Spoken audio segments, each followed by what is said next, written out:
Good afternoon and welcome to the 9th Annual Columbus Black Theater Festival. I'm Julie Whitney Scott, the founder of Mind for God Productions and this festival. And to make sure that I get everything right, I wrote it down. And I laminated it so it'll be good for the next 2 days, okay? So I welcomed you, good. But I do want to say that we're just so happy to be back on stage and to see you guys back in the audience. So give us all a hand for being able to go back to live theater, man. I missed it. I want to thank my Columbus Black Theater Festival board members, the playwrights who submitted their wonderful work. You're gonna love it. The 2021 readers for this year who selected the plays that you're going to see, the production team that helped me plan and implement this festival, the directors, the actors that are going to bring these thought-provoking, with some little bit of humor thrown in there, to life for you to enjoy. I want to thank the Abbey Theatre of Dublin for allowing us to present the festival in this great theater space this year. And you're going to find on your postcards the scan bar that you can use so that you can see the entire 23-page program, save it or download it. It's only going to be up for a few days, so make sure if that's something you want that you do. There'll be a 15-minute intermission. Snacks and water are sold in the lobby. The restrooms when you go out of the lobby are to your left, both the male and the female restaurants on that same area. Please turn off your phones or your sound off. There should be no videotaping of photos. And if you enjoy the show, please tell people, because we will also be streaming it live tomorrow, as well as it'll be on demand for a week. So now, without further ado, I want you to sit back, relax, and enjoy the show.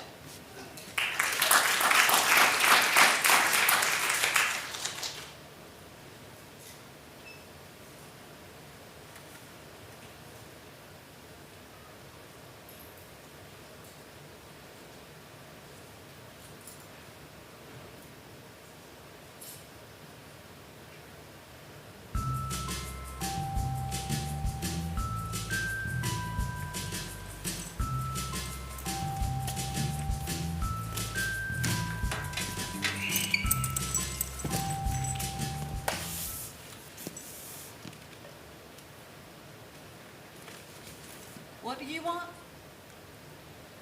Yeah, this is my regular place to food shop.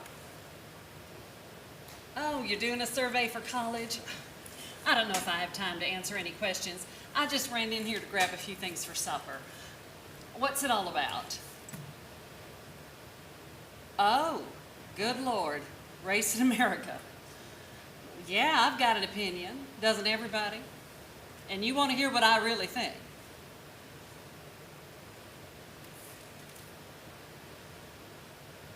So what you're telling me is the white students are talking to the whites and the black students are talking to the blacks. Is that it? Well, all right then. Since we're both, the same, I guess I can say this. I'm not prejudiced or anything, but here's the way I see it. If they were all like Morgan Freeman, everything would be okay.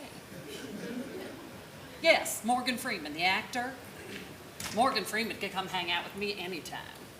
Talk about class. Talk about style. The same with Samuel L. Jackson. Oh, and of course, Denzel Washington. Denzel Washington could move in next door as far as I'm concerned. I told my husband Denzel Washington could move into my spare bedroom if he wanted to. I would be fine with that. Absolutely fine. Well, him or Sidney Poitier. But you see, the rest of them, they're not like Sidney Poitier. That right there is the whole problem with race in America today. Look, bro, just because we're both brown skinned, don't think I'm gonna stand here and spill my guts to you. I need to know if this is gonna get back to my boss. Okay, I get it. It's a freaking survey for college. But you're asking me to tell you how I feel? Like, really? I gotta think about this. Well, I've been working as a stock boy here all summer. I don't know. Maybe I'll go to college one day. It's hard right now to see that. My dad's out of the picture. It's just me and my mom, and there's not a lot of money. Yeah, I heard about the way you're doing this, that the white kids are only talking to the whites and the blacks are only talking to the blacks. The thing is, I don't want to talk about it at all. It just don't feel right, okay? I mean, who really wants to talk about that stuff? I know y'all been coming around here to the store asking questions. I didn't know you was gonna hang around to catch the night shift too.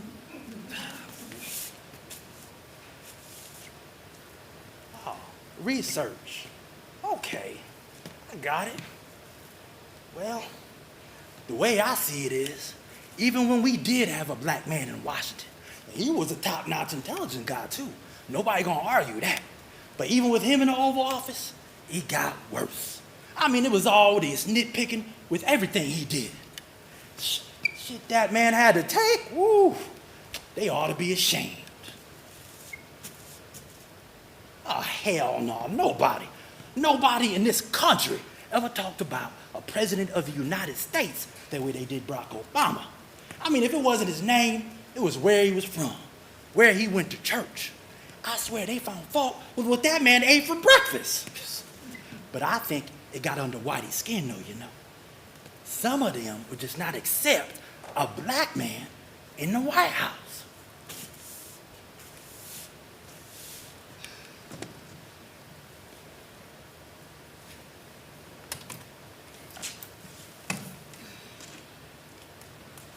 This is just a job.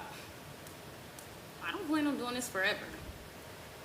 My dream was never to spend my days and nights behind the deli counter of a supermarket.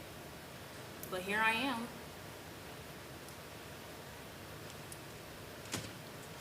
Well, I've only been here 3 weeks, but it's a lot to learn, you know?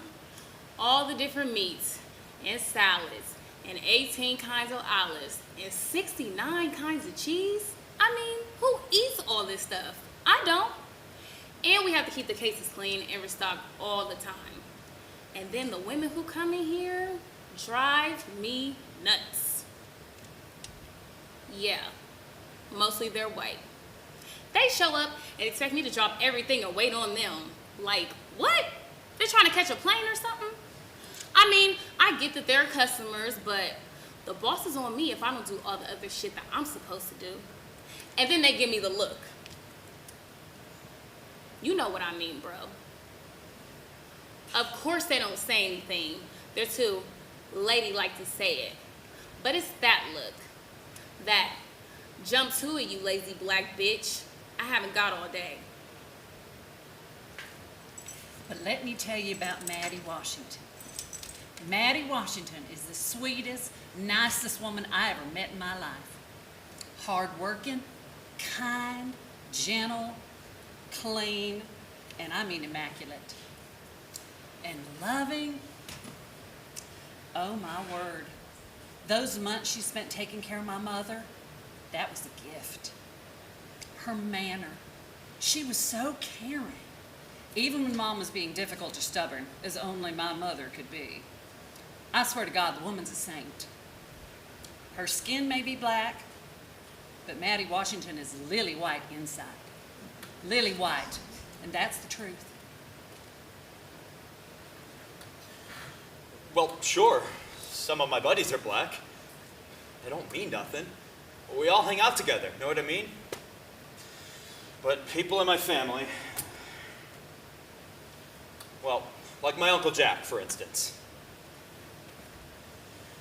Yeah, I guess you could say he's prejudiced. He's always talking about that stuff, you know? The way he sees it, yeah, sure, blacks had it rough all those years, but it was a long time ago, and now it's like we're supposed to make up for everything that didn't go their way. I don't know. I guess sometimes I kind of see his point. Whose fault is it? When is enough enough? Am I to blame for what some slave trader did? All that stuff happened hundreds of years before I was even born. What's it got to do with me? I mean, does that make any sense? Look, you know this as well as I do. When a brother messes up, you never hear the end of it. From Dr. King to Freddie Gray to George Floyd. Hell, they dogged Dr. King all the way up to the day he died. And them white boys, they do drugs left and right. And what do they get? A slap on the wrist, that's all. That whiteness, it covers up a whole lot of sin. You know what I mean? But catch a black kid doing the same damn thing, and that jailhouse door slamming shut behind him. And no parole. Now how anybody gonna call that fair? Like right now, my sister's son, he doing time for this thing that happened at a club. He and his pals get to fighting with some white guys, and a fireman end up dead. Now, I blame it on too many guns. Things that used to be settled with your fists, well, now it's a peace. But my question is, when my nephew gets out, what's he gonna be like? I mean, you can't tell me he's gonna be all good, nice, and upstanding. That's not what you learn on the inside. So my plan right now is do this for a while, save us some money, so I can get out of here. I mean, I don't tell that to everybody, but look, I don't like it here. Too much bad shit goes down in the city. The worst of it is, my brother. Now that he's gone, it just hurts. It really hurts.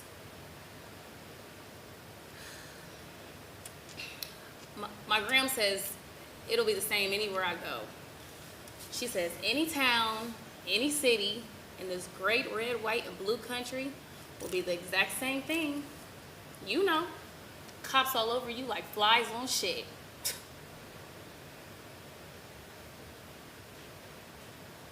My brother? He was only 15. Just a kid.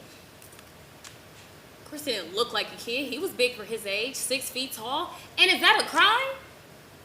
To be big at the age of 15? Seems like everything's a crime when a black kid does it. Yes, indeed. If they were all like Maddie Washington, we wouldn't have the problems we have. But the fact of the matter is, they're not. Like last week, I'm right here in this store, and all I wanted was a ½ pound of maple ham. So, this black girl's cleaning the display case, and she is taking her good old time about it. Now, she could see me plain as day, big as life. But did she make a move to wait on me? No way. I mean, I could have stood there growing in the linoleum until doomsday for all she cared. No, I didn't tell the manager. I mean, what's the point? I mean, it's the same everywhere you go. Some of them, they just, well, they have an attitude. My uncle said they were going to move to Canada if Obama got elected. Well, he did, and they didn't. But I can't help thinking about what they say. And yeah, they tell jokes all the time that are just, well, they're racist. 2 of them are police officers, but all my uncles are that way if you get down to it. Hell no. I would not want my buddies, Jay and the rest, to hear the stuff my uncles say. But how am I supposed to fix it? I mean, they're my uncles. And it's not just them, it's, Christ, just about everybody in my family has, you know, racist ideas. What am I supposed to do? Call them out on it? I mean, it's family. My Uncle Dave was put on leave from the police department because he accidentally shot this black kid when he was doing a drug bust. It was just an accident, you know? We were all worried about him, but he's back in active duty now. I mean, he puts his life on the line every single day he goes to work. My mom says cops see the worst of humanity. That's why they think the way they do about blacks. but there's no changing it. That's never going to happen.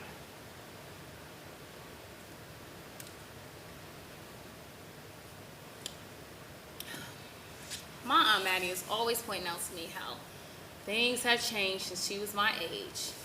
She told me how it was years ago when she worked at the restaurant down at the shore. Oh, no. She couldn't be a waitress. Not back then. Her job was to keep things going behind the scenes. See, back in the day, everybody in the kitchen was black and the cooks couldn't read. So Aunt Maddie got the paper slips from the waitresses, all of who were white, and she told the cooks what the people wanted. When the orders were done, she wanted to put the plates on the pass-through.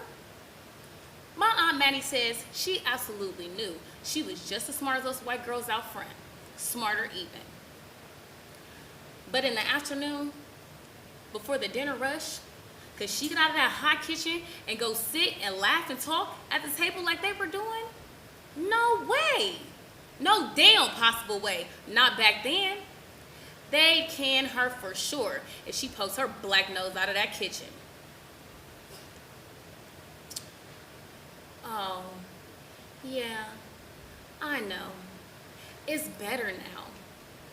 But it seems like, Jesus, we still get the short end of the stick. Change? Hell yeah, you can't deny there's been change. A whole lot of change over the years. When my dad was a kid, he couldn't do anything. But we fought, and we marched, and we took all that crap they kept dumping on us and turned it around. I mean, we was banging our heads and fists against the wall every goddamn day. So it'd be different for your generation. And it is. You can't deny that. Nowadays, there's no more riding in back of the bus, drinking from some different fountain, or sitting in some lousy classroom with old books or no books. Now, I know it's not perfect, but it's better than it was. A hell of a lot better. Of course, you young folks today just don't have the patience to wait for things. That's why some of these kids act the way they do. I understand. I get where they're coming from. Well, when I was a kid, it was a totally white world. Like the schools, the church, the library, the movies, the stores, everybody was white. With one exception, just one. The trash men were black. Now, the guy driving the truck was white, but the guys throwing the cans in, they were all black. And they were the only black people I ever saw. When I grew up, I heard that the bishop who ran our church deliberately kept black families out of our school. How could he do that and live with himself? I mean, he was a bishop. Was that right? Of course it wasn't. But that's the way it was.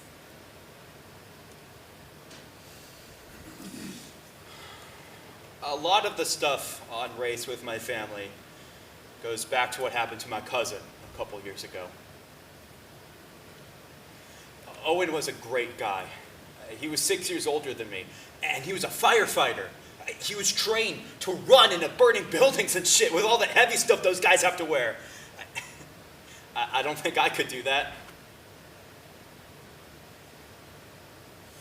Well, what happened was, Owen was out at a bar one night with his buddies, and they were having a few. What's the crime in that? After you work hard all day long, can't a guy go to a bar? Anyway, they're leaving, and then something happens. I don't know how it got started, but there was some kind of fight between Owen and his pals and these black guys. All of a sudden, this dude pulls a gun. Next thing you know, Owen's in the hospital on life support. 2 days later, the doctor said there's no use. So they pulled the plug, and that was it. At the end. I mean, you see that shit in movies, but Christ, my cousin, he was only 23 years old. Yeah, the guy who did it is locked up now, but so what? I'll never forget the funeral. Owen's casket on a fire truck, and all these guys lined up in uniform. My aunt goes to his grave every holiday, his birthday, every Christmas, the anniversary of the day he went in the fire department. She can't get over it. I guess she never will. And of course, after that whole thing, nobody in my family has had anything good to say about blacks. So let me tell you about the other night.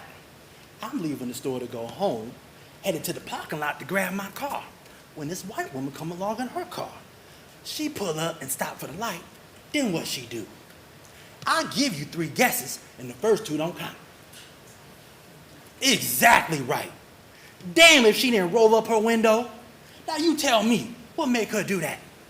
I swear I didn't even make a move toward her. Never said a word. I don't even think I looked at her. But we know what it is. She think I'm some badass smuggler. Like I'm gonna attack her, steal her wheels, then take off like a bat out of hell. Or worse. Hey lady, I'm just getting off of work. You think I got the energy to do all that? And it's even worse when they out walking. Remember that old joke about why the chicken crossed the road? Well, hell, I can get a white chick to cross the road just like that. All I gotta do is stroll toward her. Yeah, when a white lady see a black guy bearing down on her, man, she running for the other side of the street. Traffic be damned.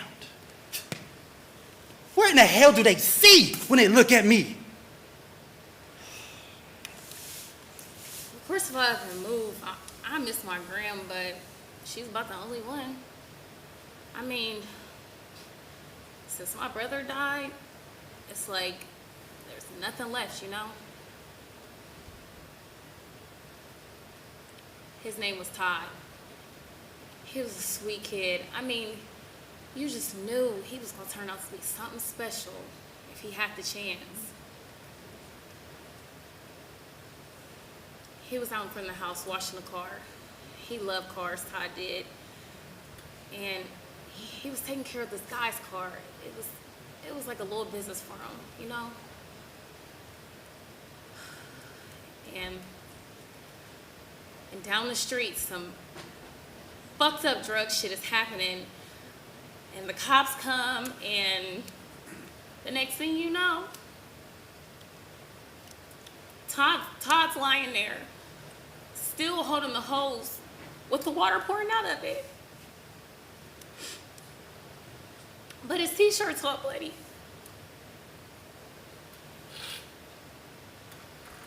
No! It was a cop that shot him. But you know how it is. Everybody's sorry, but what the fuck? We're all targets in the shooting gallery here. I'll tell you about a scary thing that happened right here in this store a while ago. There's this older woman that works at the checkout. She's mid-60s, white hair. She's always smiling, making jokes, you know, real friendly. So anyway, one day I'm in her line, and she's chatting it up with the man ahead of me. Well, he says he wants to retire, but he can't because he has to pay for health care. And he mentions Obama. And then this nice little old lady pretends to hold a rifle. And she says, you know, people take shots at everybody else nowadays. Why didn't they take a shot at him? Well, I was struck dumb. I mean, did I just hear this sweet old grandmother say they should have shot the president? I mean, that woman has to be old enough to remember JFK's assassination. I don't understand that. I just don't. Well, sure, her and the guy she's talking with and me, all of us were white. But does that make it okay to joke about something like that? It's like I'm in 2 different worlds. There's this weird shit I hear when I'm with my family, and then there's what goes on when I'm with the guys. I mean, my uncles and my aunts, they don't know my buddies. They don't know what they're like. How do you make sense out of it, you know? So I guess before it was all crap. And now what? A little less crap? And am I supposed to go, hallelujah? Ain't it great? Yeah. Well, don't hold your breath. Like I said, if they were all like Morgan Freeman and Maddie Washington, this would be a different country. But still, making jokes about shooting the president, that's just not right. Listen, I gotta get back to work, but let me tell you something. I think you have to see the world through these eyes. The eyes of an old black man to get what it's really like. Yeah, we got the laws now. We got the rules saying we all even. It's all written down. But that's not it. It's what's not written down. It's what's on the inside. It's what's on people's minds. That's it. That's the toughest thing to change.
"65 years old.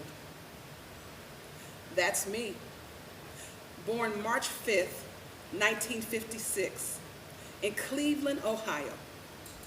The youngest of 6 children, 3 boys, 2 girls, and me. I lived in the same house until I left for good at 17, prompted by a brother's improprieties. My father, a bricklayer by trade, a door-to-door salesman by moonlight. He peddled more than kitchen spices and syrup for sweet candy drinks. He sold lovely words and empty promises. He sold my mother a nickel and dime ring, sold her freedom to 6 young children. Then he liberated himself by moving out and moving on to wife number 3. My mother, unable to forgive him, spoke words that were full of evil and spite. She was determined we would not end in the same fate. She preached the importance of college, career, and numero uno, forsaking men, marriage, and children, though not in that order. Before Billie Jean King made it official, I witnessed the war between the sexes, watching the battles between oldest brother and younger sisters. Their blood, the same as the other, was as different as whiskey to wine. strong and hard to swallow. My brother was an acquired taste, not so easily acquired. My oldest sister, assigned to be my governess, taught me how to lay low, not bring attention to myself or cause a disturbance. To my surprise, her lessons proved to be beneficial. As I look back over my life, I can see that her due diligence came from love and concern.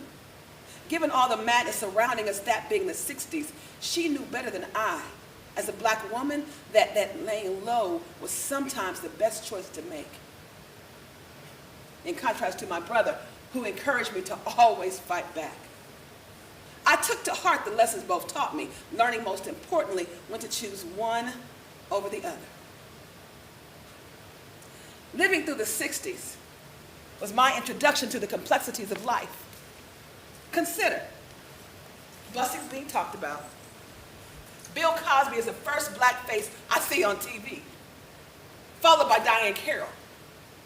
Notwithstanding their popularity, no singular black face stood out more to me than the countless black faces I saw on the news. I studied their faces intensely. Nothing short of utter disbelief. April 4th, 1968, Martin Luther King was assassinated, shot, killed, eradicated. Riots flare up across the country, setting neighborhoods ablaze. Indiscriminate of whose homes and business went down, going up in flames. Enraged faces of color everywhere, hindering firemen, provoking police. Neither could do their job, forcing a choice to be made: put out fires, hose the mobs, or simply stop caring. How do you make that decision? Protect the firemen? Protect the property? Or simply say, fuck it? The choice was made higher up: call in the National Guard. Jeeps with mounted machine guns patrolled neighborhoods under curfew. Had hope died with King at 7:05 p.m.? It was a tactical error as I saw it. Where there's no hope, there's no reason to worry about life, no future worth living. King was the opiate that calmed the savages. He was now gone, so burn, baby, burn. No reason not to burn the whole damn city down. Yep, those were the days. Not the good old days for everyone, but they were the days. Full of restless energy, seeking a purpose and action to turn an injured nation into a haven for all. The days when fear was turned to courage, discord transformed into harmonious voices, calamity being peacefully muscled into steadfast resolutions. Those were the days of the 60s and 70s when the government turned spy on its own, degrading, discrediting, mocking innocent, harmless citizens, exposing them to an inferno of hate, making them easy prey to scorn, to hang, to oppress. When the unjust actions of J. Edgar Hoover were justified in the name of God and country. Those were the days when nooses dangled in the wind, waiting. When massive mobs, sweltering in anger, cursed and spat and hosed and legislated their resistance to change. Those were the days when others, refusing to remain silent, took to the streets, announcing their intent to reject the status quo. The days when brave, simple folks became soldiers, combating monsters disguised as men of honor, heroes, protectors, patriots, who at night took their true form as bloodthirsty creatures, hidden behind their cloth of hatred. Those were the days when determination was the backbone for hope. Shackles, the inspiration for freedom, and the spiritual voices of loved ones taken sirens demanding justice. Those were the days that freedom fighters had hoped to never fight again. The days they had hoped the evil walls of the belligerent would fall, exposing a new world where the sun would be respect and the moon kindness. A dream for us all someday. Someday. We continue to dream. Those were the days, and I have seen them all through the eyes of Rosa Parks and Shirley Chisholm and Barbara Smith.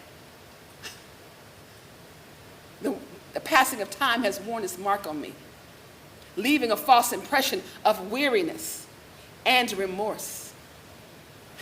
My life made hard being black, harder being female, hardest being a woman who loves women, and near impossible being all three. But I will remain standing through it all. Through the racism, the misogyny, the homophobia, I will remain standing if for no other purpose than to piss off those conspiring against me. And I shall remain standing as the pompous behavior of forefathers resurfacing their descendants, galvanized by an ogre, posing as a man of great deeds, the mighty one, the chosen one, handpicked by God Almighty. Reverend by reincarnated thugs, seeking a past that should have died long ago.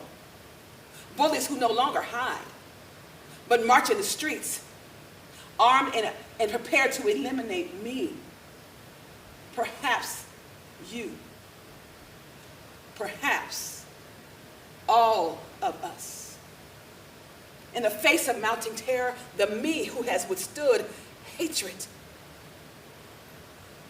abuse, attacks, scorn, abuse, anger, ridicule, who has been belittled, vilified, unappreciated, my body contaminated by lies, who has withstood admonishment, disparagement, punishment, damnation, who has endured the denial of respect that I am due.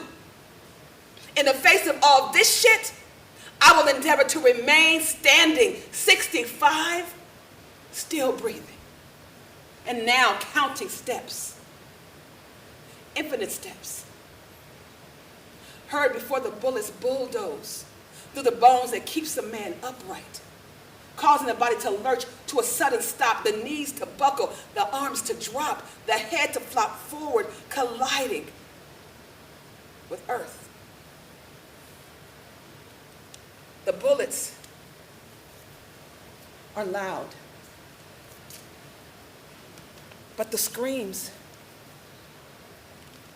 the moaning of a mother is loudest of them all.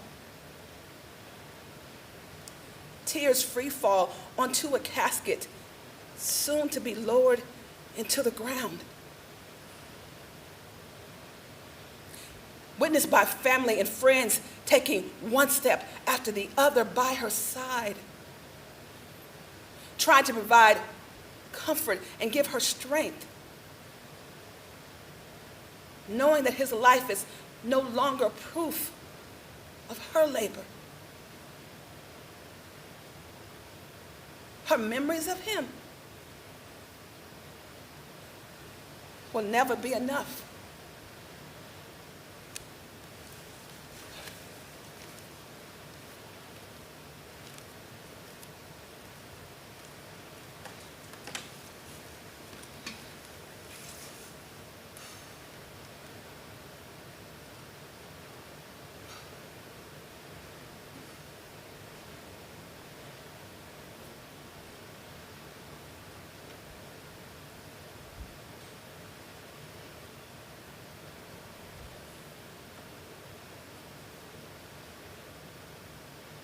Steps. Fast, slow, arms in the air, it doesn't seem to matter. Fear is a growing virus that kills, caused by guns in the hands of someone afraid for their life. too many painful steps, delivering mistaken identities to another gravesite, of another one now forever gone, of a brother, son, friend, a husband, of another person who was loved. This doesn't matter. Running, standing still, hands where they can be seen, does not matter. Hate is a lingering disease that destroys without care. It's a pandemic without boundaries, killing not the host, but who the host despises. Creating steps that never seem to stop. Walking to a grave. 65. Alive. Now, surviving another year of the same old sickness. The me who has not been defeated is determined to remain standing.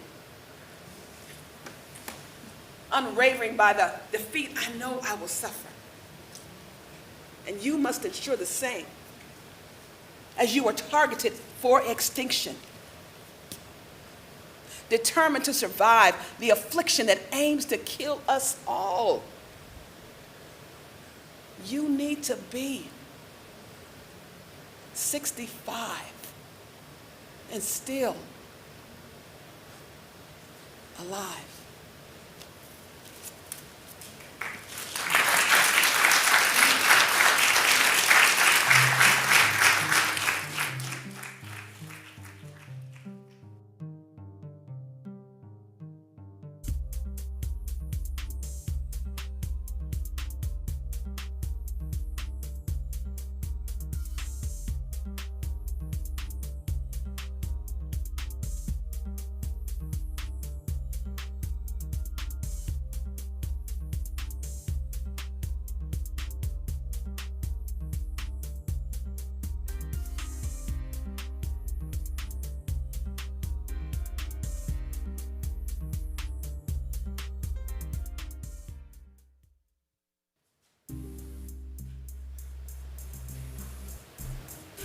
It's okay.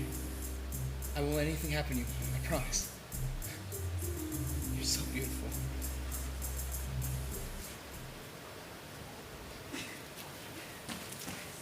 Michael, who did this? Where they at? I'll beat them silly. Calm down.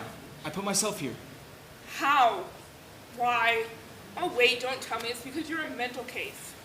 Come on, let's go. Mom wants us home for dinner. Tell Mom that I can't come until I've completed my mission. What mission? The mission is save our planet. And I'm starting with this tree. Why this tree and saving our planet from what? From the destruction and end of the woods as we know it, we are destroying our planet and the biodiversity that it needs to survive. Hey, could you grab my water bottle from me out of my backpack? I am thirsty. Only you would tie yourself to a tree and forget your supplies. Just give me the water, girl. I'll give you the water when you tell me why you tied yourself to a tree that makes sense. I told you, we are destroying our planet and the biodiversity that it needs to survive. We must save our planet.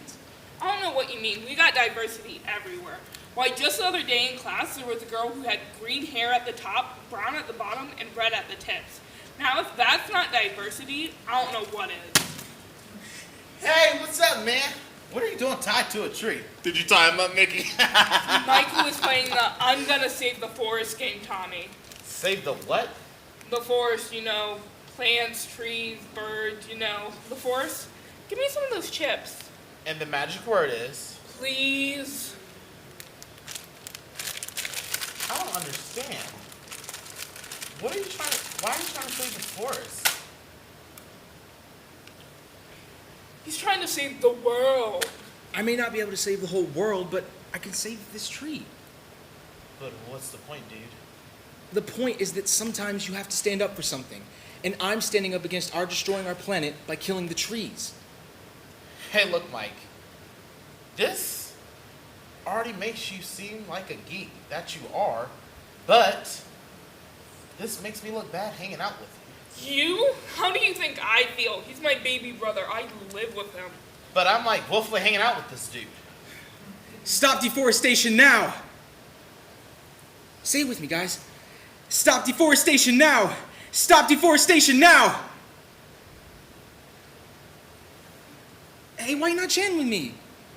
First of all, I don't know what deforestation means. And secondly, there's nobody here to hear us. So who will we be chanting to?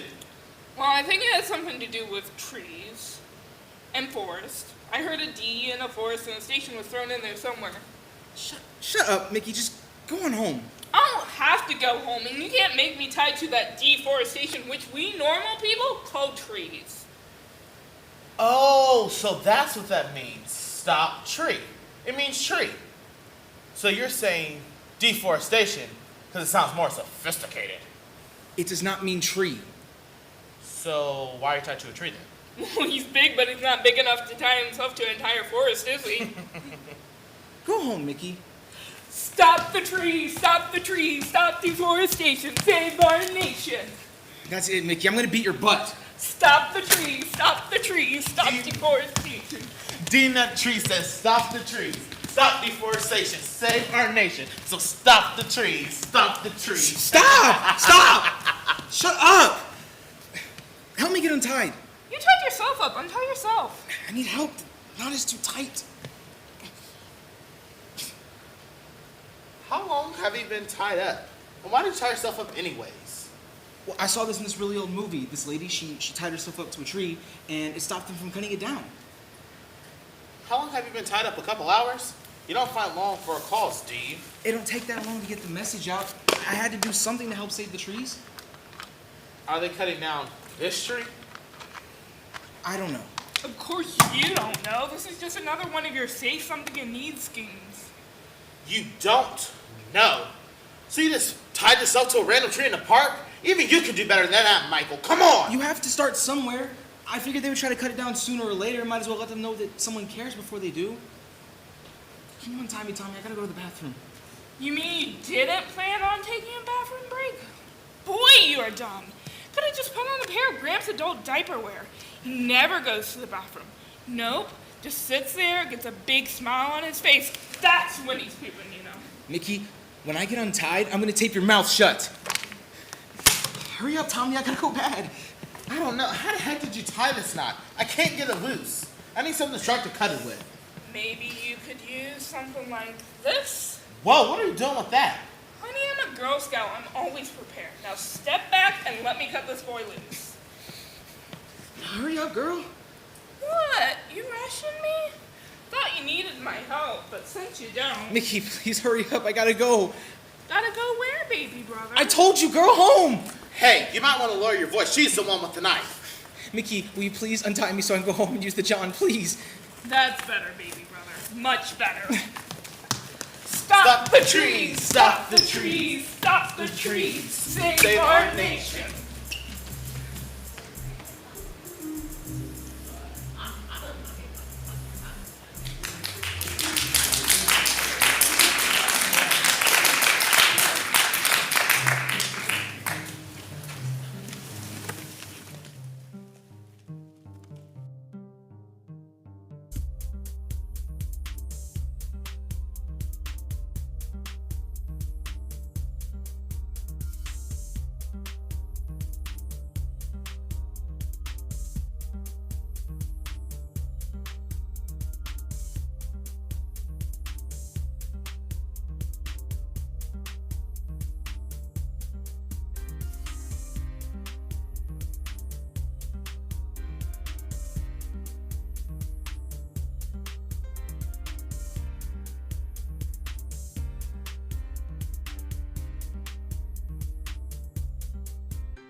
1 minute, 2 minutes, 3, 4, 5, 6, 7,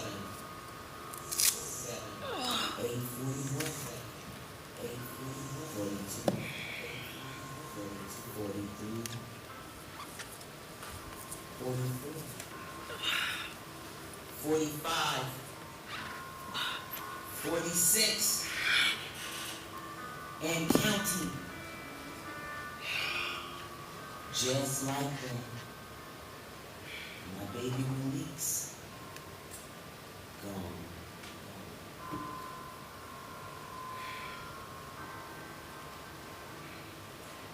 You just wouldn't stop ringing last night, would you? I guess everybody's moving on. Let me do this.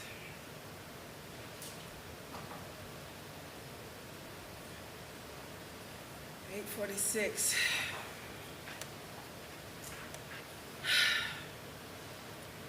$8:46, not your Uncle Malik's story, but it is too. He went by a cop's bullet. But it could have been a knee, or could have been like that car that threw that guy flying in Charlottesville. Oh, shit. Let me do this. Okay.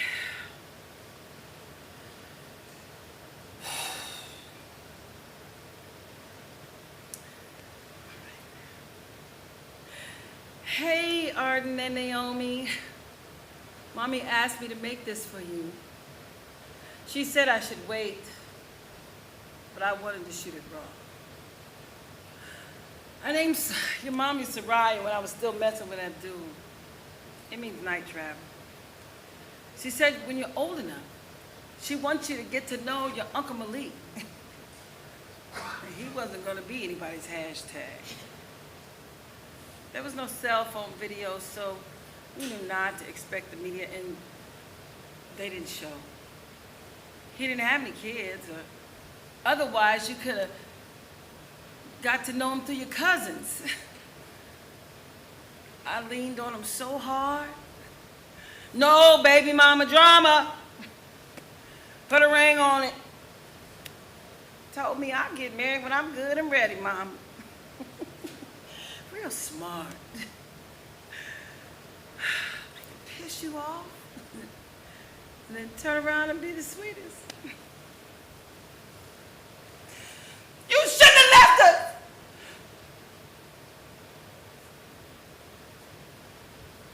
So this video's it. His history, Granny's truth. You know, if we're lucky, that blood money, that's what I'm calling the settlement. It'll be enough for you to get through school, or start a little business or something like that. You know, I like thinking like that. Possibility thinking. Your mom took to it. Ooh, not Malik. Oh, hell no. He kept saying, "You gotta keep it real, Mom." Look what real got us. Oh, that money's gonna be real. You know, some people got on me for getting a lawyer. What other kind of justice are we supposed to go for?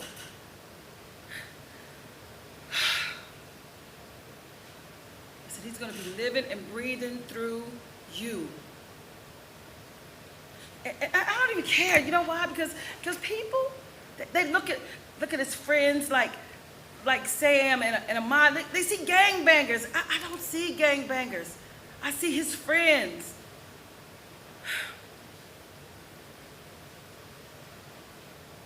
You know, the cop isn't gonna do a day, and we all know it. We all know it.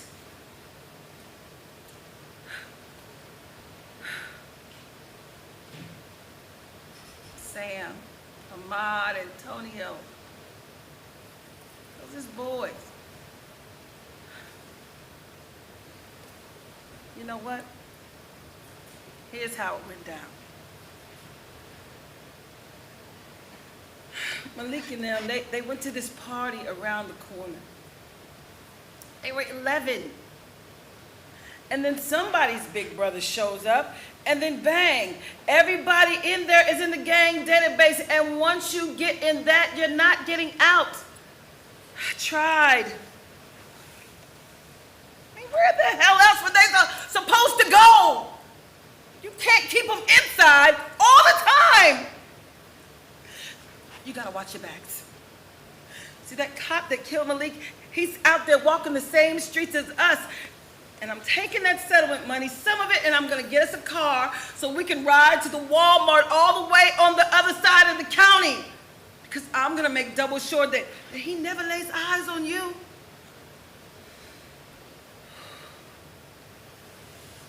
We gave Malik a beautiful home going. But you know our people. Even when we're destroyed, we still gotta be fly. Or they'll beat on your ass, grief be damned. Talking ish on Facebook, your pain is forgotten as quick as yesterday's meme. Whew. I tried my best not to sweat out my edges, but you know, by the end of cornstarch, it had melted too.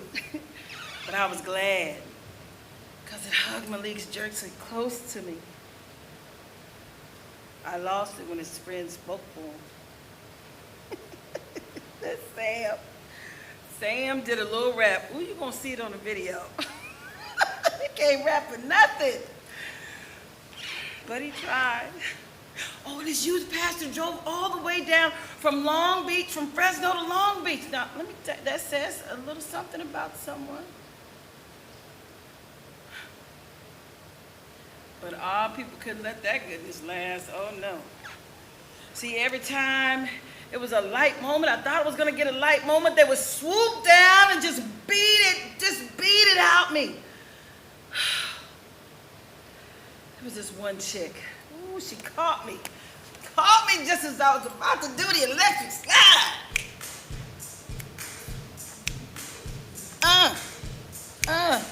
I was remember I was lost in thought. And then Malik holding on to my leg, oh, messing me up. I was mad. Ooh. I remember the first time he danced it with us. He said, "What's wrong, Mama? This is an easy dance." Then this heifer, she walks up, whispers up to me, says, "You think your boy wants you to be carrying on like that?" I looked past her, back down on Malik, clinging to my leg for dear life, smiling at me. I looked past her and kept it moving.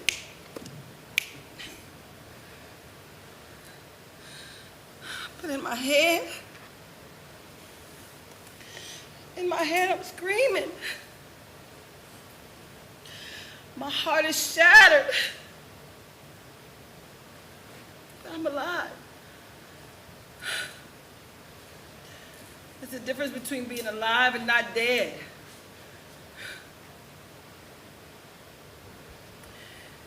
And I can feel Malik. He's standing guard over us right now. He's standing guard. I can feel him. I can feel him from past the grave.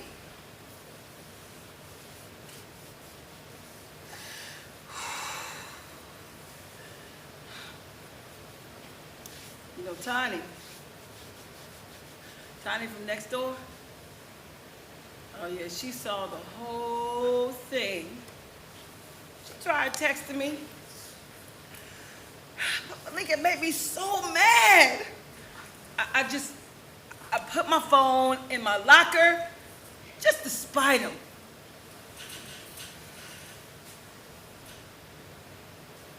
But it wouldn't have made a difference. It wouldn't have made a difference. So Tony, she comes over, she gives me the play-by-play. She came over to my house and brought me some store-bought coffee cake. You know what? She couldn't even get 2 tablespoons of oil and some store mix.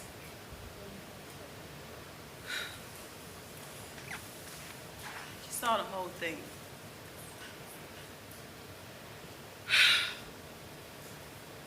I tried to make her stop, but I couldn't. I guess she means well. I mean, I guess.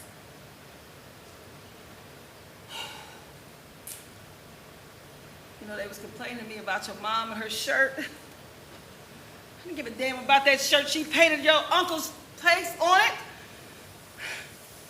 Everybody elbowing me about it. You know what? I don't give a damn.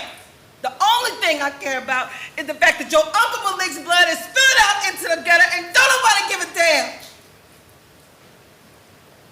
Cops never even render aid. They never do. The damn Tiny. Oh, Naomi, you remember Tiny? I know you remember Tiny. Because she was the one that grabbed you to her bosom and she was squeezing you tight and then you was going, I can't breathe. I can't breathe. We was all shocked like, and then we started laughing. Ooh, I guess we needed that laugh so hard. Oh. I still wish Tiny hadn't told me.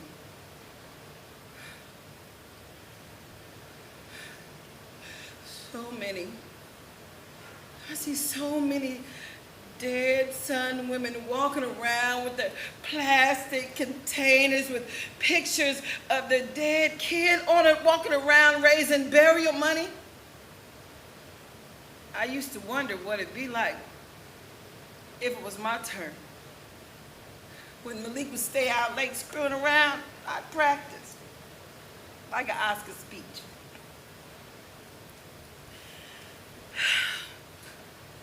Your Uncle Malik would have made 22 next month. He almost made it. Most of our boys are caught up by 23. I thought all my worries were behind me. But instead, we got a closed casket.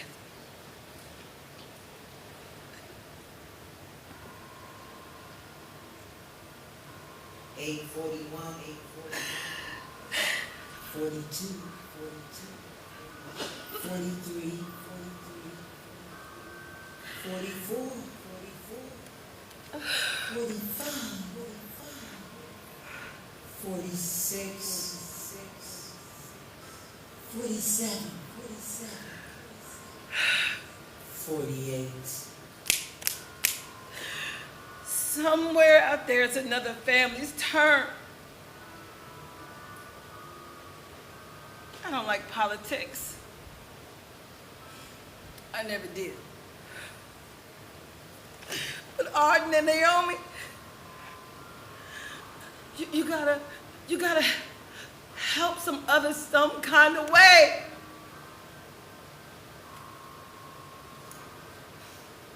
Remember, Granny loves you.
What the hell, Marie? I said I'm going to ask you for a favor, but I don't think you'll want to. And why is that? Because you don't really get me. Well, that's the strangest thing you've ever said to me. Not the strangest. Really, I think I've known you long enough. Don't be so sure. When have I ever let you down? I can't remember. I mean, as long as it's a reasonable request. You would enjoy my band when we were in school. You didn't have a band. You had you and a keyboard. You didn't know how to play it. No, but I could sing, so it hurt. What is going on with you? I mean it, really. Yeah, I call you, you don't want to talk, you don't want to hang out anymore. I've been busy. You've been busy before. I promise it's nothing you did. Yeah, I know. That's why I'm asking what's wrong with you. So that article I've been working on? Sure. I'm really deep in it, and when you're deep in something, it's hard to step outside of it. Even for a little bit, even just for a drink with a friend, you know? All right. Well, I'm here now. Ask me. First, I want you to meet someone. Weird timing For what? for setting me up. I'm not. Good, because you never get that right. I did once. No, I dumped that guy, so you really didn't. It's not a setup. Okay, then what? I want you to meet Arian Lass. Well, she sounds charming. It's a username. I figured. She's in her 30s, fit, proud of her pure European bloodline. And this is part of your research? Kind of. Have you interviewed this woman known as Arian Lass? Not exactly. Okay. She's a sock puppet. Wait, so she's a made-up person? Exactly. It's a useful profile for getting me into dark parts of the web that would welcome someone like me. All right, you said you're going deep for your article, but this sounds dark. You have no idea. Here's a question. If the white supremacist movement is mostly a bunch of men with tiny dicks, wouldn't it be better to use a male sock puppet? Not if you want the men to talk to you. Right. A few months ago, there was a man who ran an auto body shop upstate. Pretty successful. He had a Trump sign on his lawn. A lot of people in that area typically do. But he was smart enough to keep politics out of his workplace. It turns out he was connected to white power groups online. And nobody knew about his secret life until they got doxxed. You? I found him on a white nationalist dating site. Oh, they have those? They have those for everybody else, so why not? Creepy. And Arian Lass was the profile I used to bait him. Just imagine that profile. Enjoys long walks on the beach at sunset and ensuring the purity of the white race. Something like that. At first, I just thought it was an interesting angle for my article.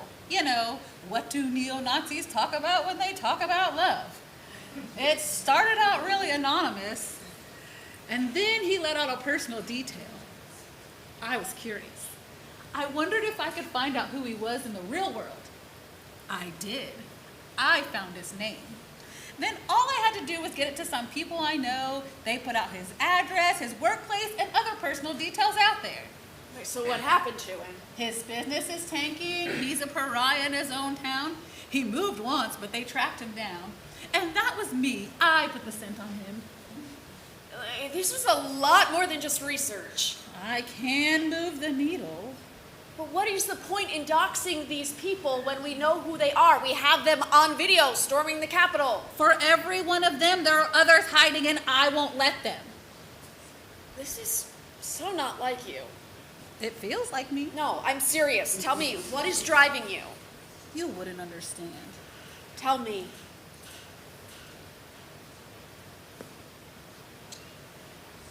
He and his friends could be plotting to blow something up or attack on a state capitol. You never know with people like this. Okay, look, you know what? You do you. I just feel like maybe you're losing yourself over there on the dark side a little bit. I'm not lost. All right, that's good enough for me. I need to ask you for something. Okay, and this is the thing I won't do because I don't get you, right? Yes. Well, now I really don't get you, but go ahead and ask. First, you need to know about Semper Patriot. Another one of your sock puppets? No, this one's a real guy. Are you sure? I've been corresponding with him under my Arian Lass profile.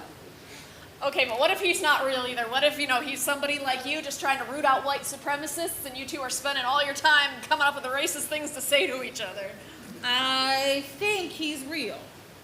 All right, I guess I'm just seeing the absurd possibilities here. He has something in the works. What? He won't tell me yet, but he says it's something big. He says it's to protect me. Okay, so you believe that? It didn't come out in the beginning. It took a long time to win his trust. Slowly, I got it out of him. Big in what way? I don't know yet. Okay, so what good is it? He and his friends could be plotting to kidnap or murder somebody or blow something up. You never know with people like this. Then report him. I tried. And? The FBI person I spoke with thanked me for the tip, and that was it. Let me guess, because they probably get thousands of reports like this and you don't have anything in any way specific. Exposing this guy could save lives. It's that real. Fine, dox him. They're getting more cautious. The auto body shop guy gave me what I needed without asking for anything. That's not working anymore. Well, what does he want? Well, first a picture. Of Aryan lass? Who else? Yeah, not a very good way to stay anonymous online. Nope. Plus a picture of me won't work. Of course not. He'll need someone way more Eva Braun looking. Good luck. Someone who fits his image of pure white European womanhood. Have fun. Someone like you. Fuck no. Listen to me. Pull something off the web. Any picture from the web can be traced. It has to be a picture I take myself. What if he sends it out to all his brown shirt friends? I don't think he'd do that. How do you know? There's some kind of a connection Where? between him and Aryan Lass. You mean between him and you? No, between him and who he thinks I am. Are you saying he's fallen for you? Something like that. How much like that? I told you, it took a long time to win his trust. So you send him a picture, he sends you one of his. Is that how this is supposed to work? Not exactly. Then what? He wants to meet Aryan Lass in person. Well, how is that gonna... Oh no! No way! It wouldn't be a long meeting. You want me to go on a blind date with a Nazi? Not a date. It sounds like a date. It'll be in a public place. That's still a date. It's not like you have to hang out with him all night. Why would I hang out with him at all? You just have to work him a little, get his name, personal details. Forget it. Oh, come on, Erica. It's not a big deal. Oh, it actually is. I would do it if I could, but I can't. Well, I can't either. Why not? Are you thinking this through? It's for a good cause. Hey, I'm there for good causes. I give money. I phone bank. You know how many Black Lives Matter marches I sweated through last summer. This, no way. Please, help me out. Find someone else who fits the profile. Who do I know as white as you are? It's not my fault your friend base is too diverse. I can't just ask anybody to do You this. shouldn't be asking me either. I knew you wouldn't understand. I'm really trying. Listen to me. I keep the correspondence going a little longer. You can see all of it, all the chats, so you can get to know Aryan Lass, how she thinks, what she's like. I'll teach you how to channel her persona. Some kind of freaky white supremacist Cyrano de Bergerac type thing? I don't think so. So you won't do it. Of course not. What is wrong with you? What is wrong with me? Yeah, tell me. Tell me where this is coming from. Do you think people can really understand each other? Don't we have to? All right, here it is. You walk around, you wonder what people really think because you really can't know. Believing the best of everyone, that's a great strategy. It should be enough, it should get you far. You believe the smiles, you believe that everyone is basically decent. As long as you're cool with them, they'll be cool with you. That should work, right? They say it comes from evolutionary psychology and never let anyone down, except all the times that it did. Sometimes that hint comes in. You get a glimmer of what people really think. You see these videos of people absolutely losing their shit. Every racist cliche coming out. You know they're smart enough to keep all that inside in public. They just look at the camera and spew. They're reveling in it, all that hate. They're so into it. And afterwards they say, that's not me. I don't know who it is, but that's not me. Well, if it's not me, if it's not you, then who are you? Are you the one handing me my morning coffee? Are you the one who gives me a dirty look when I accidentally bump into you on the subway? What's really behind that look? Are you having a bad day like everyone has a bad day? Or are you one moment from blowing up at me, from shooting me, from going into that voting booth and punching your ballot for someone who wants to take away my rights? It used to be so easy to know what other people thought. They just told you. And you knew which people to stay away from. But now they have the burden of shame that comes out so insane when it does come out. And they infest these places online. I'm seeing it now. It's where all these little jokes are happening. It's like this other world, this inverted place, where kind thoughts are considered cowardly, where acceptance is considered treason, where tasteless jokes are comforting, and diversity is genocide. And I've wandered around that world so much, I begin to wonder which one is real. Am I out here living a lie? How am I supposed to know? How am I supposed to know unless I drag every one of them into the light where they'll either shrivel up and die or they'll win? And if that happens, I know I'll never belong here because I won't get them. I can't wrap my head around their hate. So what do? Do you understand that? I do. No. Do you understand it as a thing I'm explaining to you? Or do you feel what it's like to be in here with me? I don't think anyone's ever asked me that before. It's important. I am doing my best to feel it like you do. If you don't feel it, you're not there. Give me a chance. Okay. After saying that, now I have to do what you want, don't I? You decide. It won't be enough for you. It's a start. Okay, fine, I'll do it.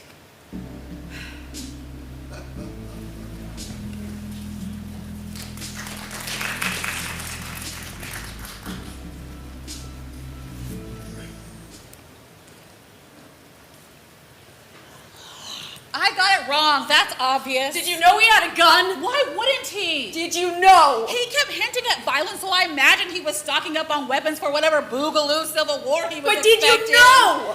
He never specifically mentioned any guns. Did you know? He didn't say anything. Why does it matter? Did you ever suspect that something like this, that he might do this? All the hatred I heard from him was directed at other people. Yeah, well, people who hate others usually hate themselves. But they usually kill others instead of themselves. So you had no idea? How could I? Was there a sign, anything? What do you want me to tell you?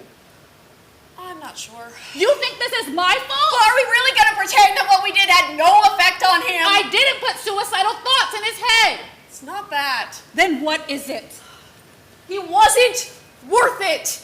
I tried telling you that, you wouldn't listen. All right, I'm listening. It's a little late. Still. He wasn't who you thought he was. Then who was he? He wasn't part of some terrorist operation. Just because he didn't mention it on your date? No, it's more than that. I showed you all the chats. But did you ever think maybe that was a pose? So he was pretending to believe in a race war just to be cool? Well, yeah, actually. You know, Ariel Lenz came online looking for a real man to take her side in a future with a white ethno-state, so he tried to be that guy. He was convincing. Maybe you led him someplace. What are you talking I about? saw your messages, too. All right, so you think you know who this guy was? I think I have a better idea than you did. Then tell me. It didn't come out at first. No, it took a while. He actually seemed pretty nervous when I showed up for our date. I don't know. I was expecting this juiced up Viking, I guess, you know, too many gym hours, but he actually was kind of schlubby. A lot of them are. It was pretty clear he was trying, you know, he was posturing. Somehow I put him at ease. He was comfortable around me, I guess. This is why I knew you'd be perfect for this. And then it came out. The loneliness. Yeah. No, look, I mean it. It was almost overwhelming. And he'd only had a couple beers. I don't think he was much of a drinker. Is that supposed to be comforting? Listen, he said he didn't have a lot of friends. Right? He followed some Twitter accounts of some edgy kids who he played video games with. That's about it. This is all very typical. That doesn't mean it's not unique. It doesn't mean it is not specific to someone's experience. Okay. The online community brought him in, but look, he didn't do anything serious about it. He probably never would have. Is that what he told you? It's more like he got to the point where he couldn't help but let it all out. You know, he was just building himself up when he was talking to you. Or, I mean, Aryan Lass. He wanted you to like him. Why would he be honest with you? Because it was comforting. I don't know. I was the one worried about making a slip in my cover, but he's the one who got caught in a lie. Online, he said that he was trained in hand-to-hand combat, but when we met, he let it slip that his only fighting experience was Call of Duty. I called him on it, but I wasn't mad. I was actually relieved that I wasn't sitting across from some psycho commando. And that made it easy for him to go on and tell me more. Like how he lived at home with his mother? Yeah, guessing he never mentioned that to you. Of course not. So that was him, this slightly overweight cable company tech who lived in his mom's house and embraced a community online. You feel sorry for him. No, I don't, but it makes sense. Someone like him couldn't bear to lose what little he had. When the truth came out, you exposed him, his online friends probably shunned him for messing up. In the real world, he lost his job, obviously, whatever tenuous connections he may have had, and who knows what his mom thought. Maybe she threatened to kick him out of the house, and he just couldn't take it. You don't think I should have doxed him? I didn't think he was worth your time. You're protective. I knew you were going to think that. That's why I didn't push. But I probably should have. You know who this guy was? He's the guy that comes over when your cable goes out to check the connections. Like thousands of those guys. Maybe you're nice and you offer him coffee or water. They always politely decline, and then they leave, and you never even remember their name or face.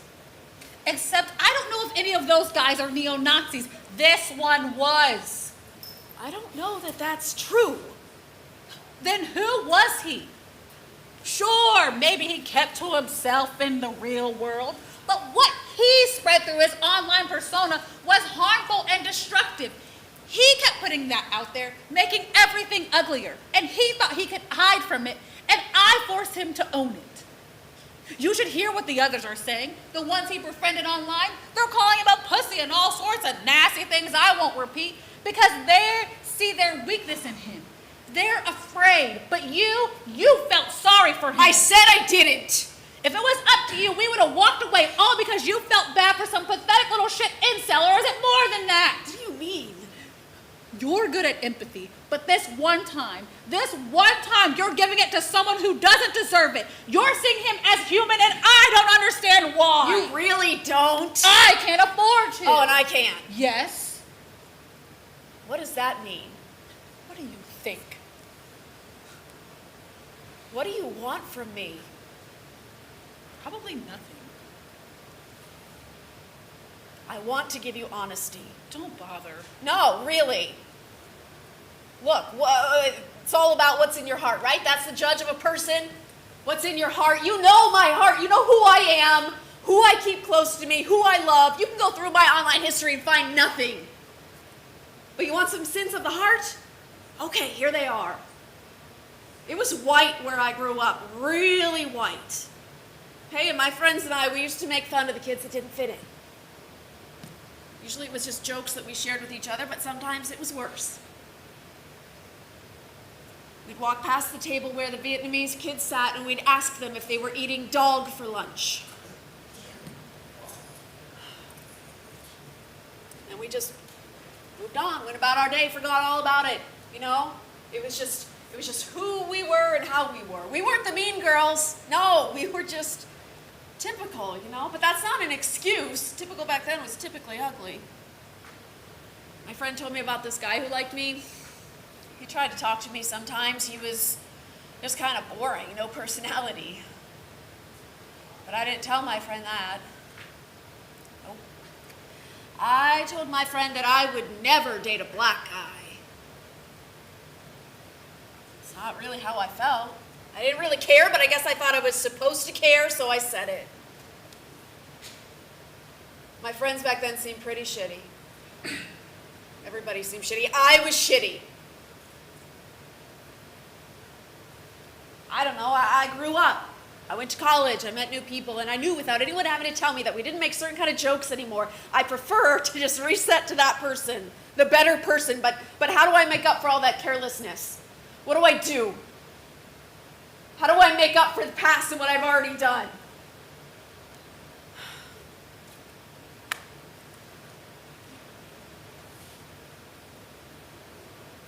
Willed hate is the worst, but what about just not even thinking about it, you know?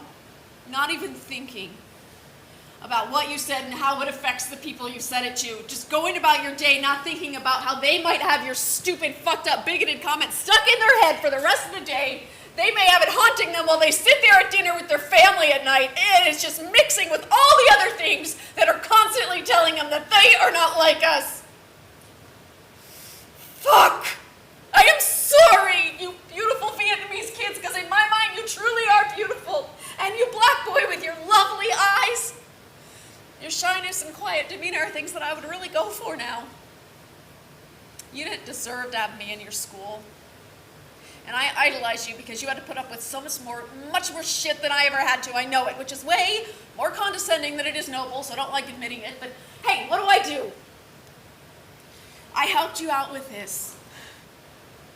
I took the risk, but when is it enough? He was bad and you let everybody know it. But did you really do the right thing? I can't help but wonder if his life would have been even worse if he had to keep living it. That's an easy way out. No! Look where we are now. A mother heard a gunshot and she found her son dead in her home. And if you hadn't exposed him, he wouldn't have done that right now. Can you at least see her grief? How fucking cold are you if you don't? I see it. I feel it. And that is you. Can you own that? So you want to meddle just because you tell me how racist you can be? No. But if that doesn't allow for real trust between us, then what does? Trust? That's what you want? If we don't have that, what do we have? I don't know. Can you trust me? I trusted you as much as I trusted anyone. But what if it really came down to it? Came down to what? The worst we could possibly imagine. What are you imagining? If you read as many references to ovens and nooses as I do, you'd know. I try not to go there. We know for a fact that in times of genocide, tribe counts more than friendship. You are just shaking me off again. You want to know what I think? Yeah, go ahead. I'm glad he's dead. Okay? I am. That's as real as I can put it. I do think about his mother, though. He's all she had, really. The only thing that redeemed her life to a man she divorced after he was born. I didn't want to know any of that, but now I do. It was all in the obituary. What hurt her more, knowing who he was or his dying? Who knows? But whatever he is, that's who she raised. So why am I supposed to care? Maybe she didn't teach it to him. Maybe she was appalled. But she failed. So she doesn't get to hold on to him. The world gets to take him away from her, and she has to deal with that. And I am so mad at her and at him, I can't get past that. I'm glad he put that pistol in his mouth and fired. They want a race war? Well, they just lost a soldier, and I'm the one who took him out. That's brutal. It is.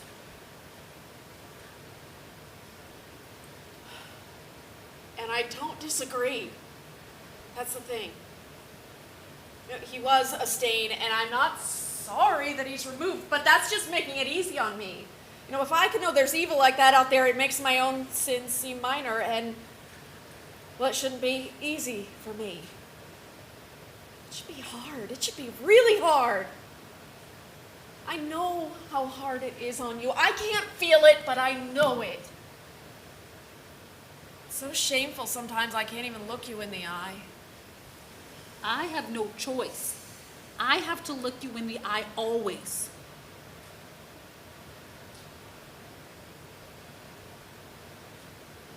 You don't think that we can really understand each other? I don't know, but we're gonna try. Right? Okay.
It is with a heavy heart that I must tell the world that Barry Miranda, a local resident, was shot and killed outside of his apartment building last night by 4 police officers.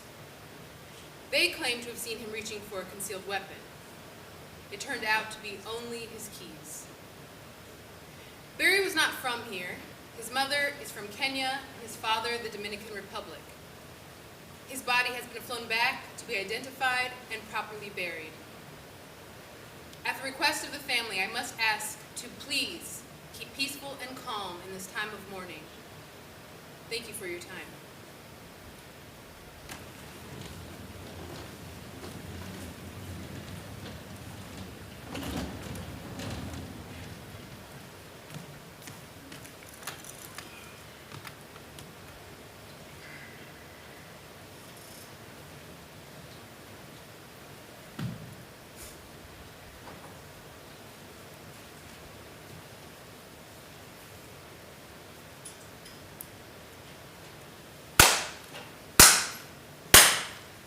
And there he is. Don't start.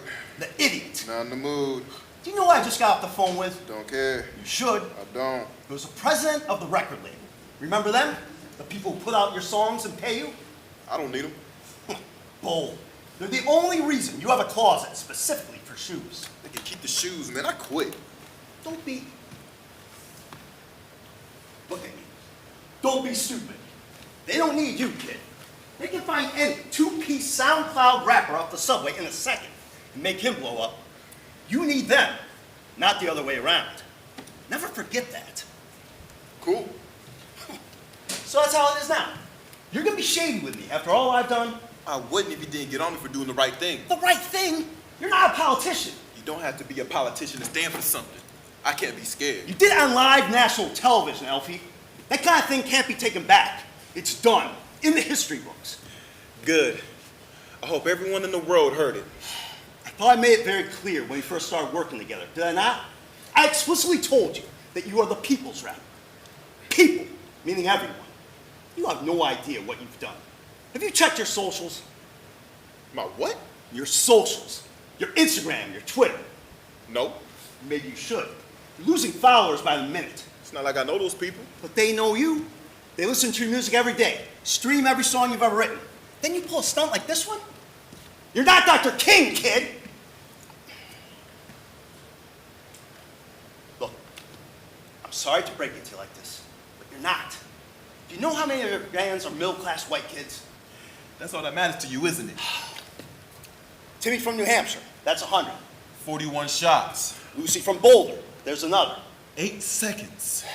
And the list goes on and on. 41 shots in 8 seconds. I heard you the first time.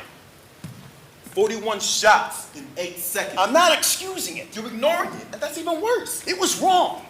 I admit, it was wrong on the part of the officers. Truly. My heart goes out to that kid's family. But it's also wrong for you to put your feet in the race you don't belong in. Why? Because I'm a rapper? And when all we're supposed to do is drive around with some platinum rims talking about drugs and money? There are activists in the world for a reason. Let them do those things. It's their job. Right. And my job is to just shut up and let shit like this keep happening. Be a good boy, take my paychecks and parade around the stage like some Uncle Tom with sunglasses. You're putting words in my mouth. I'm not asking you to betray your people, okay? Then what are you asking? Because to me it sounds like even you're not fully sure. Make reparations.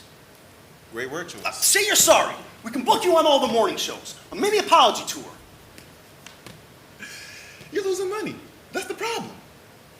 It's certainly one of the problems. Fine. Take this. Keep the change. This too. Have a ball at the pawn shop. You want the shoes too? They seem to be a big deal to you. I don't want your stuff. I want you to think. Did those cops think when they shot You us? are not the cops. If you want to patrol the street, you can head back to Section 8 with your homeboys. At least they didn't try to shut me up. So that's it. That's what it sounds like to me. You know, I believed in you. Even when nobody else did. When they were calling you subpar, basic. I was there defending you. Telling them that you were not like the others out there. I was the one that said you were something special. I'm trying to be something special. Right.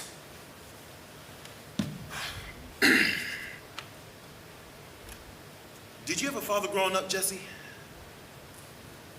What's that got to do with anything? It's a question.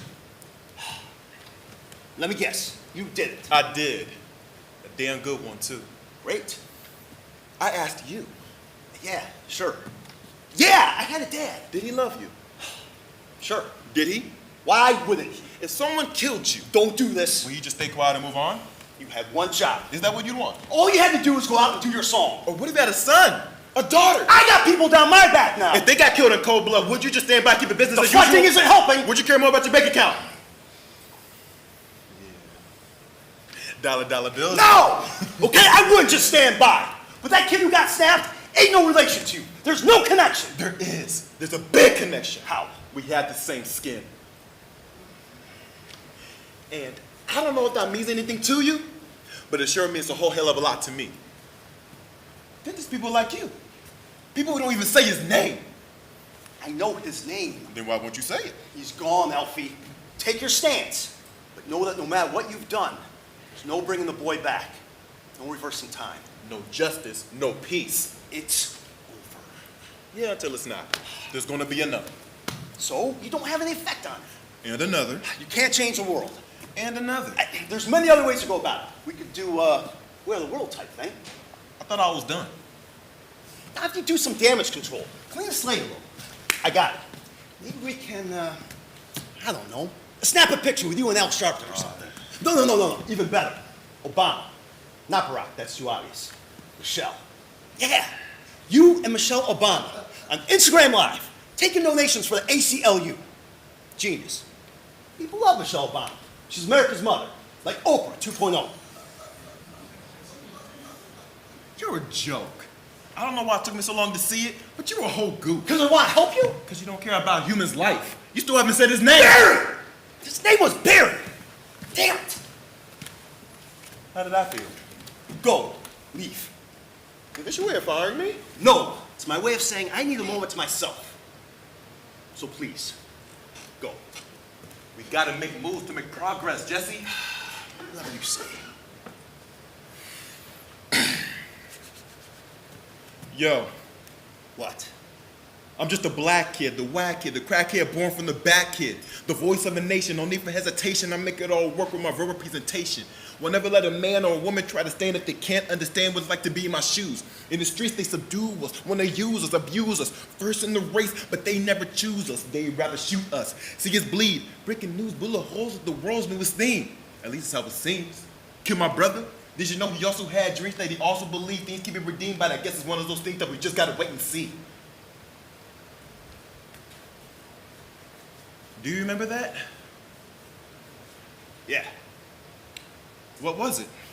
Song you first sent me when we first met. Do you remember what you said after you first heard it? In the email you sent? You want me to go back to my email history and read it to you? Nah. I know it by heart. Then go ahead and recite it. You said, wow!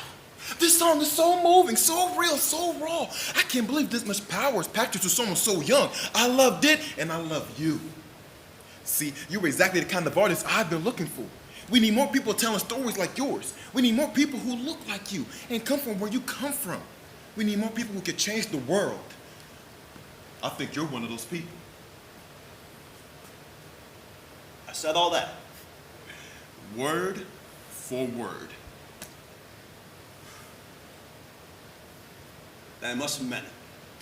Guess you got a couple more zeros on your checks and things change. I still think you're a talented guy. But you don't want that rawness no more. It's all about playing it safe. You want me to stay on the sidewalk so that your finances don't get hit. I just want to build something that people love. Everyone. You're never gonna please everyone, boss. Hey, I haven't changed. I just need you to know I'm still the same guy as I was back in the day. Nobody's the same as they used to be, homie. It's not possible. Not me, not you, no one, none, nada. Back in the day, shit, you barely have to pop the piss in. Hell, I was in the hood, and I think I made more money than you. Yeah. Probably. We've come a long way, huh? Sure have. And we didn't do it by shutting up. Hey, what was the name of that place? I forget, you know it. The little store. The core store you used to hang out in front of. I want us to hang out in front of Ruby's? Ruby's. That place still there? Not the last time I went home. Oh. Yeah. It's a Chipotle now. Everyone loves Chipotle. How many black people do you see rolling into Chipotle? You have to make Chipotle a race thing too, okay? I've seen plenty of every kind of person going to Chipotle. Just like Subway, just like Starbucks. I know you did not just say that. Say what? People, man. What? Starbucks? A good family friend of mine, who's black, by the way, gets his coffee from a Starbucks in LA every morning. Sure. Did I mention the manager of that Starbucks is also black?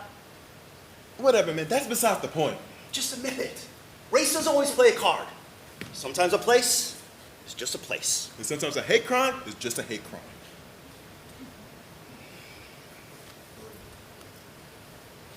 Alfie, do you think I'm a bad person? Nah. I think you're a scared one, though. Try to see my point of view? Yeah. I'll try.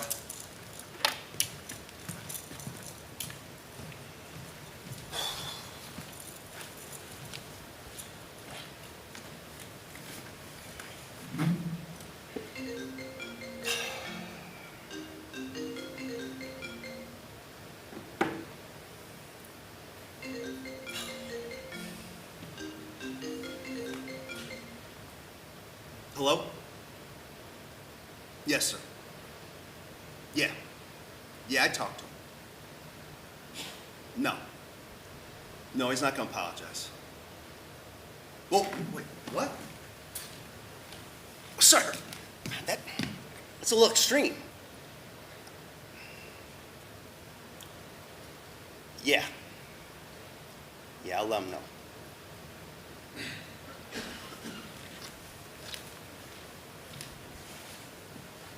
Damn it!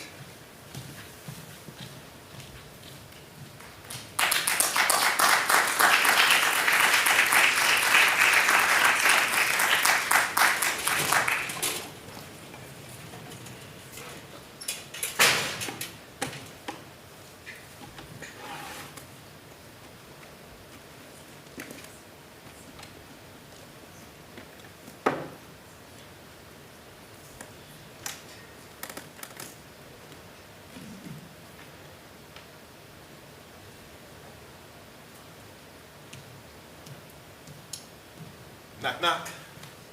I know you. My name is Alfred Washington. But, I mean, not really. Your name isn't your name?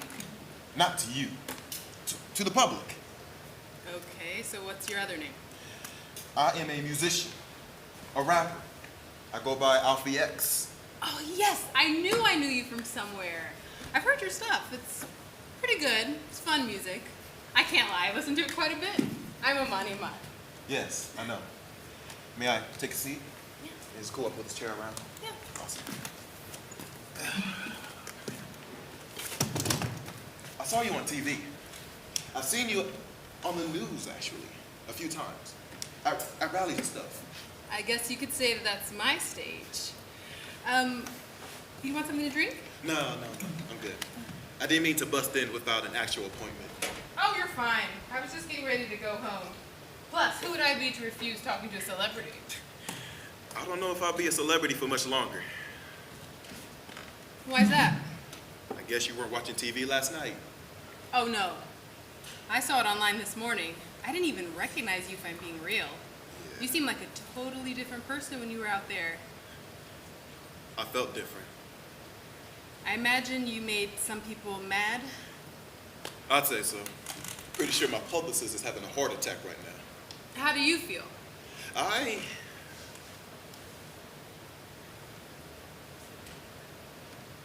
don't know. Good. Good? Good. How? You use your platform to make a statement. That takes guts. Apparently it's costing me a lot of money. Well, you aren't buried with your money. When people Google you in the future, your net worth isn't going to be the first thing that comes up. What you did while you were alive will. I'd rather be known for standing for something as opposed to falling for anything. I mean, when you put it like that. It all makes sense. Yeah. I know all about it. I'm an Ivy League girl. Princeton. The top of the top. But no one on that campus looked like me, meaning they all judged me. Some of them quietly and others not so much. Half of them thought I only got into the school because I was black. Figured the school must have some affirmative action thing that they were dealing with. Sounds tough. It was. I thought about transferring every semester. Why didn't you? Because you can't always run to what's comfortable. I mean, you can, but don't expect to get anywhere in life. It's like standing in a pool of super glue. You'll just end up stuck. The only way to grow is to go out of what you know and see the world through multiple eyes. It's the only way you'll ever gain any understanding. You have to take risks and you have to experience some discomfort and you might be spit on by others sometimes. I mean, it could be worse. It could be Barry Miranda. I've come to the conclusion that peace is impossible, which is fine. Life is not math. There's no equation to solve all its problems. But even if we could find some middle ground, it would make all the difference. Yeah. So what do you suggest I do? Oh, sorry. That's not up to me. That's up to you and how you're feeling. You went out there last night, got out of your comfort zone, and you made a rumble. You can stay out and venture further, or you could back up and clear the way for someone else who's ready to throw themselves out there and cause some ripples. I want to cause some ripples. Sounds like a plan. This is not the end, Alfie X. You're gonna lose some support, no doubt. Be ready for that. But this is not the finish line. It could be a brand new beginning. Yeah. Have you talked to his family? Barry's, Yeah. you can say his name. I know. Yeah, I talked to his parents. He made it to DR successfully, and they're gonna have a parade in the streets for him. That's good. Or it's sad. All of the above. Yeah. But it's nice to see a community coming together, agreeing on something. It must be nice. I should head out. I haven't had much sleep in this past week, not more than half an hour. Right. My fault. That's okay. I'm glad you came in. It was nice to meet you. I'm sure we'll see each other again. I hope so. Oh, there's a march on Sunday. After the old ladies get out of church and feel all spiritual. It's going to be on the street where Barry lived, where he was. Yeah.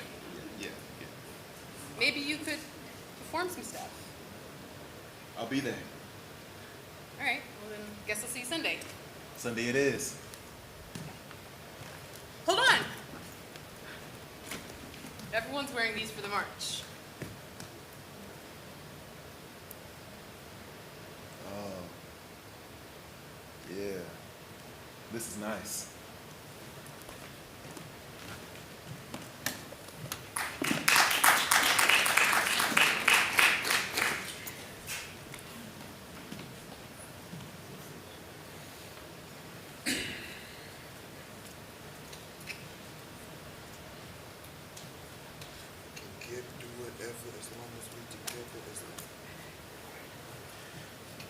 Hey, I heard you might be here. I didn't know if it was true or gossip. See, it's true. I'm performing. So I hear. And none of that old stuff either. I'm done hopping around making dance songs. At least for now. It's time I join the fight. Fighting involves violence, and from what I've read, that's not what these people are about. What are you doing here, Jesse? I came here to apologize to you. For... A couple of things. First, for the way we left off. I consider us friends, and I was wrong to make you do something you didn't feel comfortable doing. You're entitled to your feelings and opinions. I appreciate it. And secondly, I want to apologize on behalf of the record label. Alfie, that they're letting you go. I thought I was on contract. Loopholes, legal mumbo jumbo. You'll receive a check, basically the amount of money they estimate you would make off of them. For some reason, I feel like it won't be nearly that amount. Yeah. Either way, that's how it goes. You can take them to court.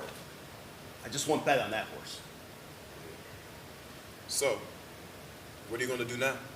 They got me and a couple of guys going down to Detroit. See some kid they found on YouTube, 14-year-old. His name is Little Money Billionaire. Heard of him? Absolutely not. Yeah, me neither. But they think he could be the next big thing. Yeah, well, I got other things to focus on. The cops, they're going on trial. I saw that. I think we have a chance. I don't. Keep hope alive, won't you? Your optimism is commendable. You're gonna get off, kid. They always get off. That's why I don't see why you insist on stirring the pot. A guy still died, man. A guy named Barry Miranda. Right. Right. You know, he was getting a degree in engineering. I didn't know that. Guess it's easy to judge when you don't have the facts. Yeah. Is there anything else you need to apologize for? The march is going to be starting here soon. No. That's it. Cool. Wait. Elf. What's up, Jesse?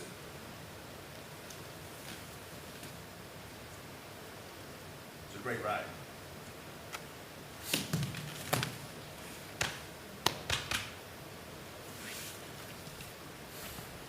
My ride ain't over yet.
Good morning.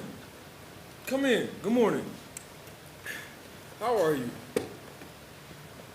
Oh, I'm good. Just finishing up my coffee and about to check my emails before I really dive into these reports.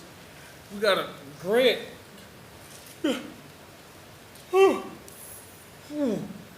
Excuse me. Oh, that was a big one. I'm so tired. We got a grant going out on Monday, and I got to get these in to finance by 5 p.m. today. Oh, I got home late last night. I had a bit of a rough night, which led into a rough morning. I keep the fuel level high. In the end, it ended up being nothing major. I just got pulled over by the police last night, and oh no, everything's fine. Busted tail light, so he let me off with a warning. Pretty lucky. It just shook me up a bit. It was late, it was dark, and I was tired, and all of a sudden I saw the flashing lights and I heard the sirens, and my body just jerked to attention, you know? And I didn't know why I got pulled over. I mean, I know my plates were good, my license renewed, my tags up to date, and I know I wasn't speeding. And I got so nervous that my hands started shaking. And when I leaned over to the glove compartment to get my registration and stuff, that's when the officer came and knocked on my window, and like an idiot, I froze. I don't know. I told you I was tired and my mind and body were on overdrive, so I short-circuited. Then I panicked because I didn't want him to think I was on something. So I opened the window. That's when he told me to get my license and registration, which I was already doing. Then I went back to the glove compartment, and of course I opened it too hard, and it popped open, and everything fell everywhere. And my hands were still shaking. I just wanted to get the right papers and show it to him, because if he asked me to do a sobriety test, I would have failed because I couldn't stop shaking. It's really not that funny. I mean, it ended up being a taillight, but in that moment, I was scared. I was on a dark street by myself with a white cop knocking on my window, and I had no idea why. Well, I say white cop because he was a white cop. He wasn't exactly a friendly neighborhood cop either. He knocked on my window with that stick they have. The Billy Club, wouldn't look me in the eye, barked his orders at me, didn't tell me why he pulled me over, or do the whole, you know I pulled you over tonight shtick they do to get you to admit fault or whatever. No, it's not that simple. I don't think you understand. Look, I really gotta get these reports done, and to be honest, I don't feel like having this conversation. I already had a rough night and a rough morning, so I just like to move on from this. Look, it's okay. I just want to get these reports done. You know how finance gets with. You know why I don't want to keep talking. Because I don't feel like explaining why I, a black person, was afraid when a white cop pulled me over randomly on a dark and empty street. I know now it wasn't random, but that isn't the point. Jeez. Please, can we end this conversation? Because I'm sick of having to defend my own emotions. I told you something bad happened to me. Something that made me feel bad. And you laugh and brush it off? And if that's how this conversation is going to go, I'd rather not talk. I have nothing to be upset about. What, are you serious? Maybe if I just talk about it, what is there to talk about? Because to me, this conversation's over. You weren't listening. So what's the point of speaking? You're asking me to make a compromise based on your own willful ignorance. You've done it before, and I've made that compromise. But this isn't the right morning to do this song and dance. So I'd appreciate it if you got out of my office. It's my office.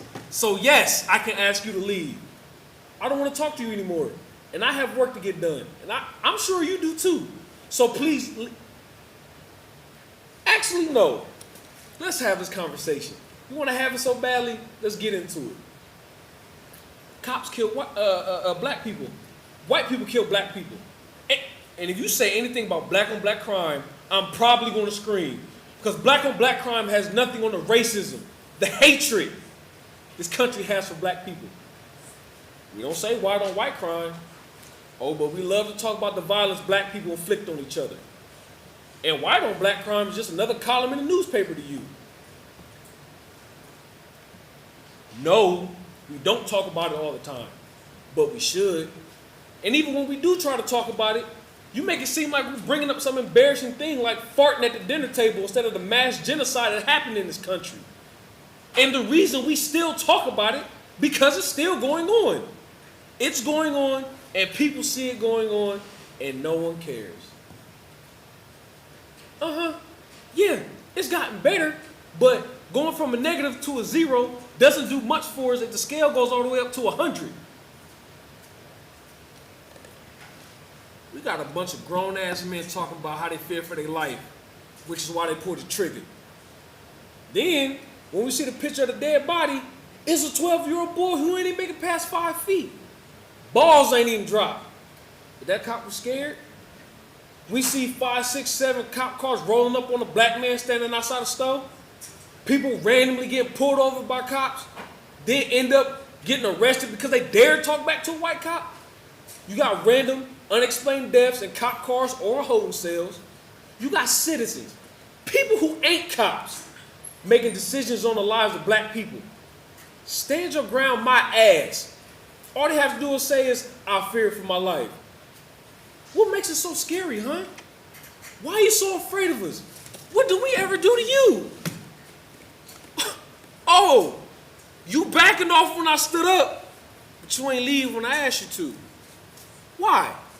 Did I seem like the tame Negro before and now all of a sudden I'm out of hand because I stood up at my desk? That's what I'm talking about. When have we ever been threatened? When have we ever truly challenged you to the point where you fear for your life? Because I can go on and on and on and on about how I fear for my life because of white folk, but you ain't scared. You like acting scared. Projecting your fears and feelings because deep down, you know what y'all do to people like me. But you act scared anyway. Get your sympathy votes. We ain't scary, or we angry, and we fed up. But when have we ever had the upper hand? Huh? When we was brought over here on slave ships, we was packed into like sardines? When our bodies was thrown overboard them ships? How about when we worked, slaved, and died under guns, nooses, and mobs that would tear us apart and hold our flesh high like trophies? Oh, looky here, I got me a finger. Oh, what about when we went to war? Oh, don't look around like I'm making a scene. You came up in my office and laughed. You actually laughed at something that had me terrified. And when I call you out on it, you make it seem like I'm out of line? Now, what about when we went to war for a country that still had picnics at our lynchings? We had the upper hand there swinging from trees? Strange fruit indeed. What about when we were separate but equal? Oh, what about now? It's a black man on the senior level. Want to give yourself a pat on the back? You made your diversity quota. Now you and all the other folk around here can go around saying these little sly comments and expect me to just smile politely and not say anything because you're diverse. Don't think I haven't noticed. You'll say something you know irks me. Then you look at me expecting a reaction. I feel like an animal in a damn zoo half the time.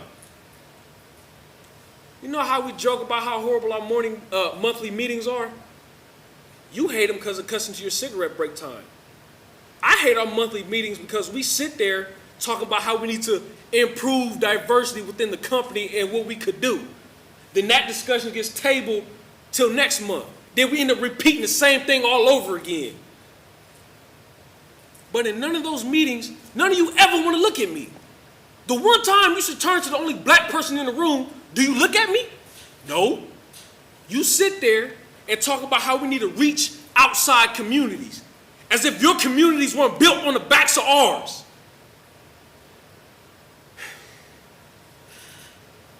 So when I tell you that last night at 10:30 p.m., no one else around on a dark street, and all of a sudden I got a cop in my face, yeah, I was scared, terrified. And you one of those people that help keep me terrified. Because you think you so open-minded and progressive. You got black friends, right? You probably order a BLM sticker off Amazon and stick it on your fridge or your diary, or if you bold, on your hydro flask.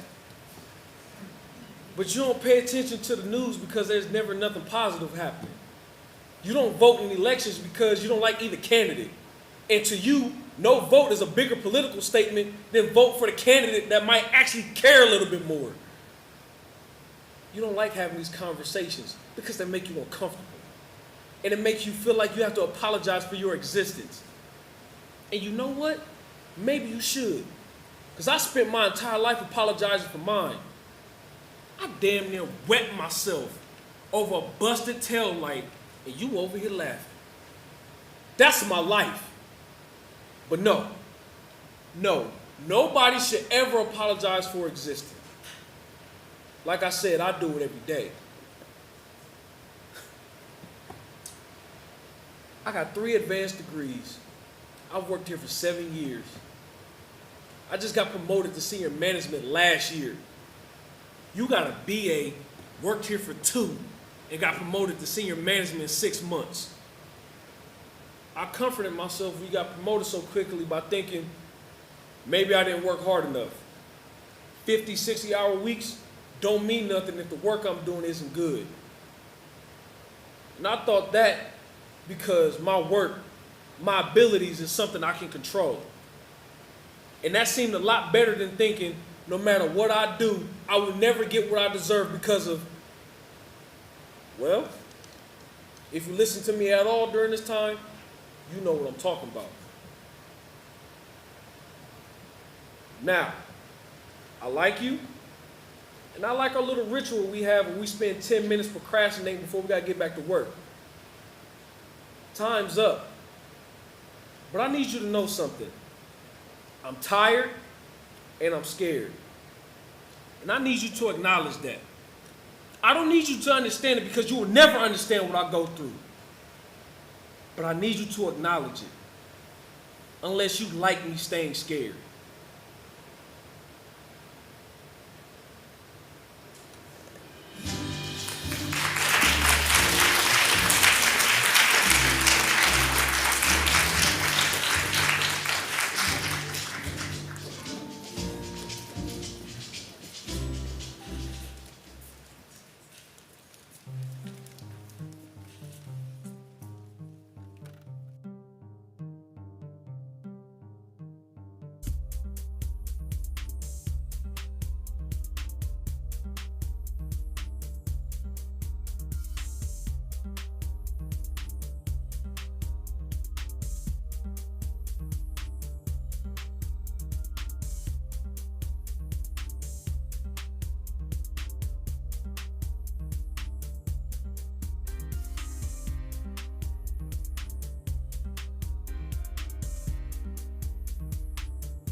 Ms. Clark, you seem anxious. Maybe you can have a seat. You No! might- I mean, no thank you. Vanessa, I told you not to worry. I know you want to be here for me, but I don't want you here because you're going to do or say something you'll regret. And I told you, Eddie, I'm fine. Look, I just don't want your brother to turn this around on you. Look, I know you love your brother. But this is about you, Eddie, and don't let him pressure you into thinking any other way. If anything, he should apologize. I mean, isn't he constantly... Miss Clark, Vanessa, Eddie and I have had a lot of time to talk about this, and he's decided that he's not looking for an apology, only closure. He's come to terms with the fact that he may not get the response he wants from Ruben, and I think it would be helpful if maybe you'd give him the benefit of the doubt first. Ruben's done this before, Doctor. Anytime Eddie needs any emotional support, he turns the tables and ignores the problem. Vanessa, please, it's all He right. does, Eddie. And you don't deserve that. My brother means well, Vanessa. I really do believe that, and I want him here for this. But we've been waiting long enough, and I know you have to go soon, so we should probably just get started. I'm ready when you are, Doctor. Are you sure? We could wait a few more minutes. No, it's fine. I'm sure. Okay. Well then, let's begin. This is Dr. Melissa Pryor with patient Edward Sullivan and significant other Vanessa Clark. Beginning session 76. Sorry I'm late. Just got off of work. Oh. Hey, Ed. Hey, Ruben. Hello, Ruben. I'm Dr. Melissa Pryor. Hello, doctor. I'm Ruben, but I guess you already know that, huh? Yes, Ruben. It's very nice to meet you. Eddie's told me a lot about you. Oh, has he? Yes, he said that you've recently gone back to college after such a long time. And he always talked about how much he looked up to you for that. But he also told me that your cooking isn't all that great. Yeah, but that's what hot sauce is for, right? I emptied half a bottle of Tabasco on that lasagna you made. You remember that, right? What was I supposed to do? We didn't have any tomato sauce, so I had to improvise. Ketchup is not the same as tomato sauce, Rube. I keep telling you that. Well, bad cooking aside, Eddie has also told me that, what did Eddie tell me here? He told me that you sacrificed a lot to be there for him. How you helped him get on the bus every morning for school, how you helped him out with homework. He also told me about how you managed to keep a roof over his head, even after your mother's... What? After Mama lost it? After the cops had to come and take her away for coming at me with a steak knife. I asked Eddie this earlier, but he wasn't sure. Do you know if mental illness runs on your mother's side of the family? That night, when shit went down, they took me and Ed down to the police station. It was late and we didn't have any family who could take us in that night.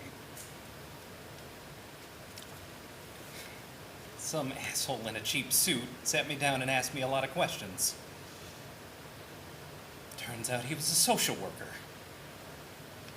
He mentioned the medication that Mom's was supposed to be on and asked me if I was on any medication. I told him no.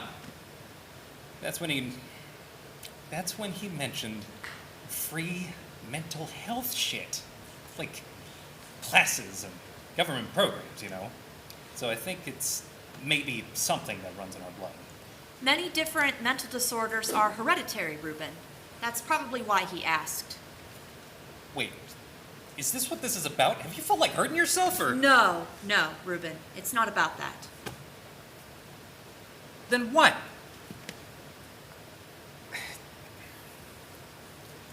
Eddie also told me that when he was younger, he had a hard time making friends, and that you were kind enough to let him hang out with you and your friends. Yeah. I knew he was having a tough time in high school, so I let him hang out with my friends. Or, no, it was middle school. I remember now. It was Tasha, Pat, and Trey. They all liked Eddie.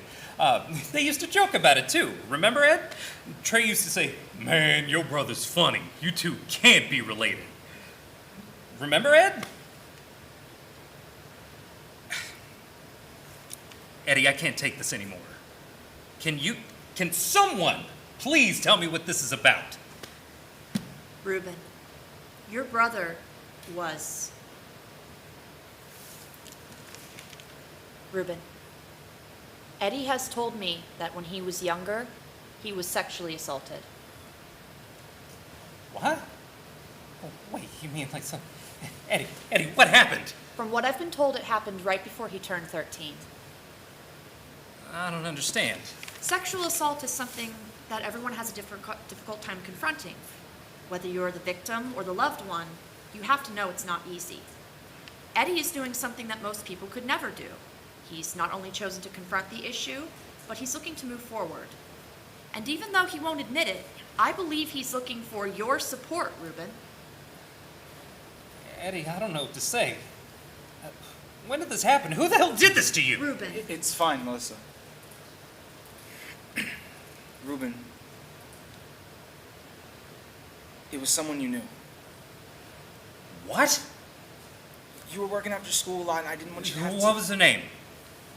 Who was it? Was it Pat? Was it Trey? Was it Jason? I thought that motherfucker was sick in the head. Please calm down. No. You're telling me my own brother, how am I supposed to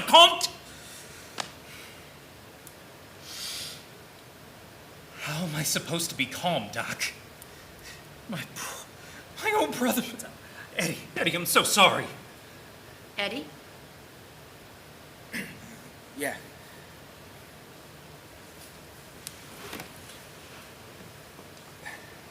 Ruben, do you remember the second half of your senior year? You were working at that shitty barbecue place. You remember, right? Yeah, it was Hal's Barbecue and Soul Food. They used to work me like a dog. I knew how much you hated working there.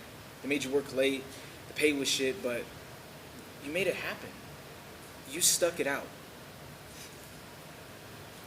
People used to always talk so much shit about us. They didn't care that our mom was crazy. They didn't care that I had to work a full-time job and go to school. No. All they saw was a crazy lady and her crazy kids. I just didn't want you to believe in what they were saying about us. You're better than that. I know it was hard, but thank you. Thank you for all of it. I need to know who it was, Ed. It was Tasha and these two guys. They knew her and her friend Bianca. Two guys? Eddie, tell me their names. I swear I didn't even know who they were, Ruben. Just doesn't make any sense. Ruben, please, try not to get worked up. No, fuck that. If someone hurts my brother, they're dead. Ruben, stop. Why didn't you tell me? Why didn't you say anything? You know what I would have done if anybody put their hands on you. And that's why I didn't say anything. You being locked up would have meant that everyone was right. I can hear it now. You heard Ruben got life for killing some dude? Yeah, those Sullivans are all the same. They're all batshit crazy. I didn't want that for you, Ruben. You're not here to protect me, Eddie. I was supposed to look out for you. I was supposed to make sure you were okay. But I didn't. Let you down just like Mom did. Ruben, I know this is a lot to take in, and I know it must feel like you weren't there for him. But even if you think that's true, it means you can be here for him now. I'm sorry, Ed. Can you tell me how it happened?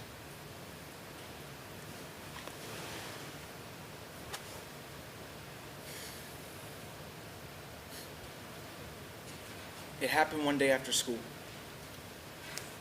You asked Tasha to watch me. She came over at about 5 with Bianca and a couple guys. I guess they were her friends. I could tell they'd been drinking. I tried studying, but they were playing music so loud, and I thought it'd be okay because I was doing so well in school. I wanted to be like you. I wanted people to laugh with and hang out with like you did. So I went downstairs. When Tasha saw me, she threw her arms around me, introduced me to her friends. They all smiled and said hello. We joked around for a while. And then Tasha gave me a cup with something in it. I almost spit it out right there. I tried to play it off, even tried faking it, but they made sure I finished the whole thing. I felt kind of lightheaded, so she told me to go upstairs, and then I laid down. Eddie, are you okay? Yeah, I'm fine.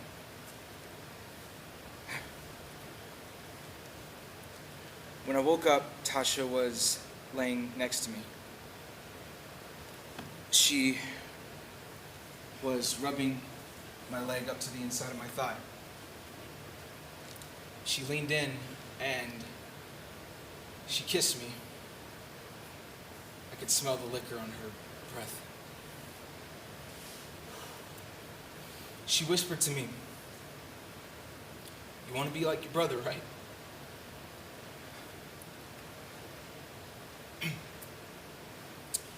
She rubbed my leg up to the inside of my thigh, and I didn't know what was going on. I started freaking out.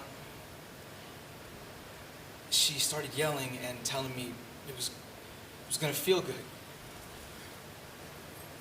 So I got up out of the bed, but my pants were around my ankles. I fell, and she got up, still yelling at me. And then her friends came in. They were listening at the door, and all they could do was laugh. Tasha was pissed. I guess she felt offended. She turned to Bianca, or whatever her name was, and they left. And the guys they came with just stood there and laughed at me. By the time Bianca was outside, I was bawling. And those assholes just stood there, pointing and laughing. So I got upset. I got up. I said some shit that I guess they didn't like. And then they looked at each other and walked in. I tried picking up my pants, but one of them grabbed me and put me in a hold. The other one pulled my pants off, and he said to me,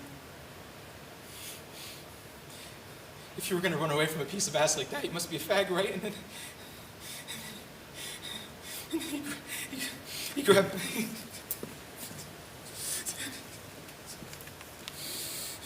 Eddie told me that after he was grabbed, Tasha came back inside. Apparently she forgot something in her haste, and that's when those two unknown young men left.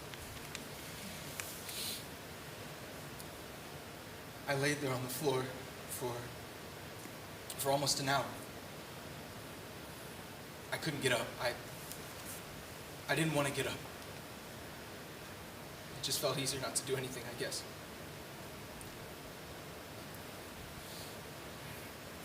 And then I thought about you. If you found out what happened, it would only be a matter of time. I didn't want to see you on a killing spree, and I didn't want you to look at me any different. So I got up, put my clothes back on, and cleaned up all the empty beer bottles. When you came home, I tried acting like everything was fine.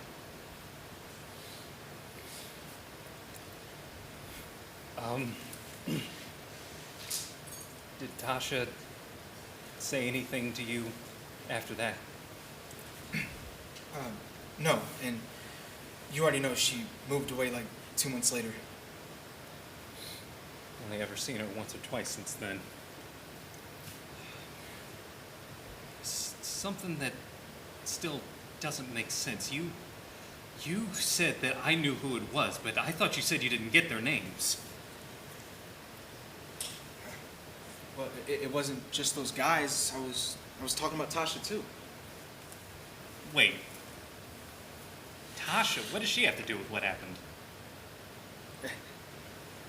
What do you mean she touched me, Ruben? Eddie, those guys shouldn't have done that to you, but I don't get how you're blaming Tasha. I mean, come on, man. She was just trying to... Are you serious? What? I mean, what happened to you was fucked up, but I don't see why we have to... What do you mean, Ruben? Hey, just calm down, Vanessa. Damn it! I knew you would do this!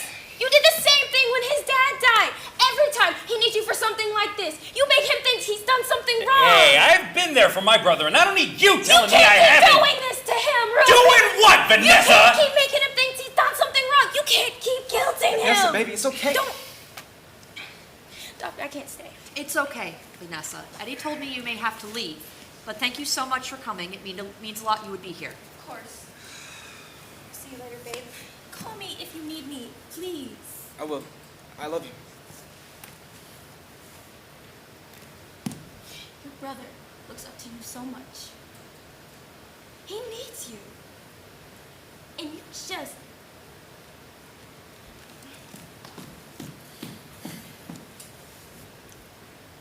Ruben, it doesn't matter who it was. It was wrong. You believe that, don't you? Why? Because, Ruben, No, not that. Why was always something with you? Remember that movie that we snuck into? It was opening night for Dawn of the Dead. My friend Chris worked there on the weekends, and he helped us sneak in the back. It was 30 minutes into that movie, and you're already covering your eyes freaking out. Ruben, don't do that. And it's not like you were the only kid there. I saw kids there barely as old as you, and they're glued to the screen, so why not you? Huh? Eddie, why not you? What do you want me to say, Ruben?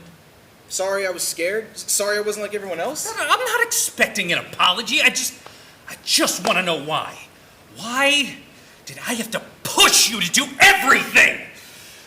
I had to help you with school, help you make friends. I didn't know I had to push you to a woman, too. What?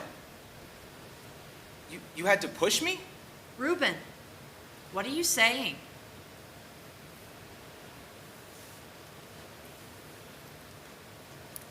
Look at me, Ruben.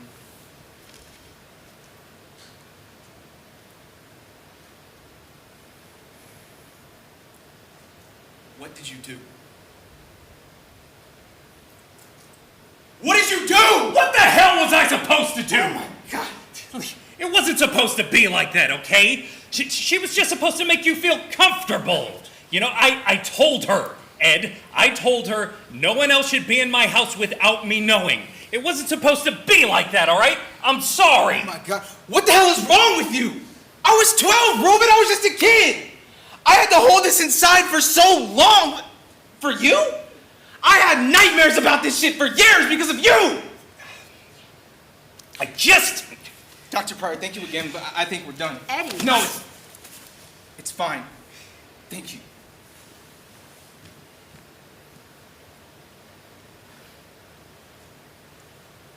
I know you did everything you could. But out of everything that you did, I only ever needed one thing from you. Just one.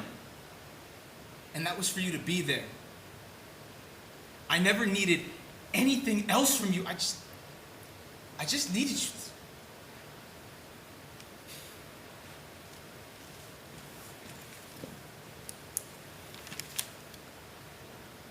Under normal circumstances, Ruben, I would ask you to leave. But I believe from what I've heard today, it sounds like you didn't do this maliciously. I believe you had nothing but good intentions, Ruben. I really do. But you do understand that what you did was wrong, right? I didn't ask for this shit, you know. I didn't ask to have to take care of someone less than half my age. And it ain't like I had a lot of help. I was bussing tables and washing dishes when I was 18. I sacrificed a lot just so he wouldn't have to live with strangers. And yeah, I fucked up sometimes. But damn it, I tried. I did. Ruben, I can tell you've given up a lot more than anyone else may have. But can you think of Eddie for a second? Can you imagine how scared, how confused he must have been? He would have been fine if he just... But he wasn't fine. He clearly wasn't fine. If that bitch had just... I don't know. You can't blame someone else for something you asked for, Ruben. Well, then who the fuck do I blame then? Who's Who's supposed to pay for the shit that happened to me? When do I get my apology for having to sacrifice my life? Am I not the victim here too? Did anybody ask if I cried? If I was hurt? Reuben, you do have to take some responsibility. Anyone who goes through something like this doesn't just come out unscathed. They do! And I should know, okay? I did. I was fine. I was... Reuben, tell me, did anyone ever... Look, I'm done with this. Goodbye now. Reuben, please, wait. No! I get that you're probably just trying to help me, but I don't want to talk about this. I just can't.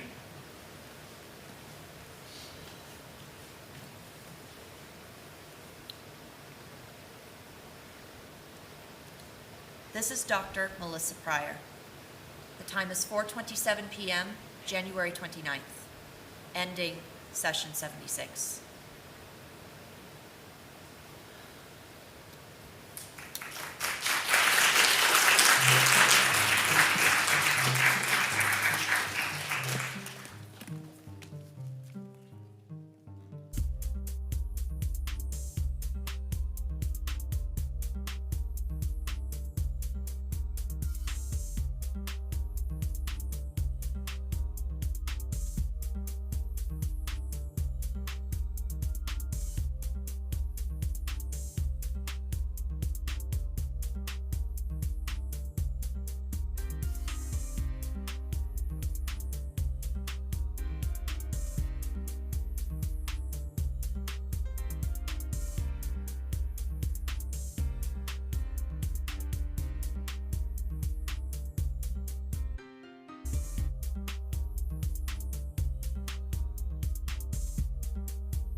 Give me a break.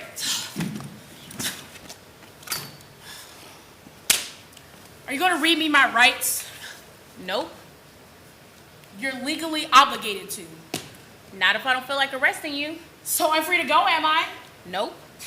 We'll see about that. Hey, you stay put. You can't detain me without arrest. Yes, I can. It's my duty to avoid any more damage. I want to see a lawyer. Look, you can see anyone you like, but a doctor first. I suspect you're concussed. I don't think so.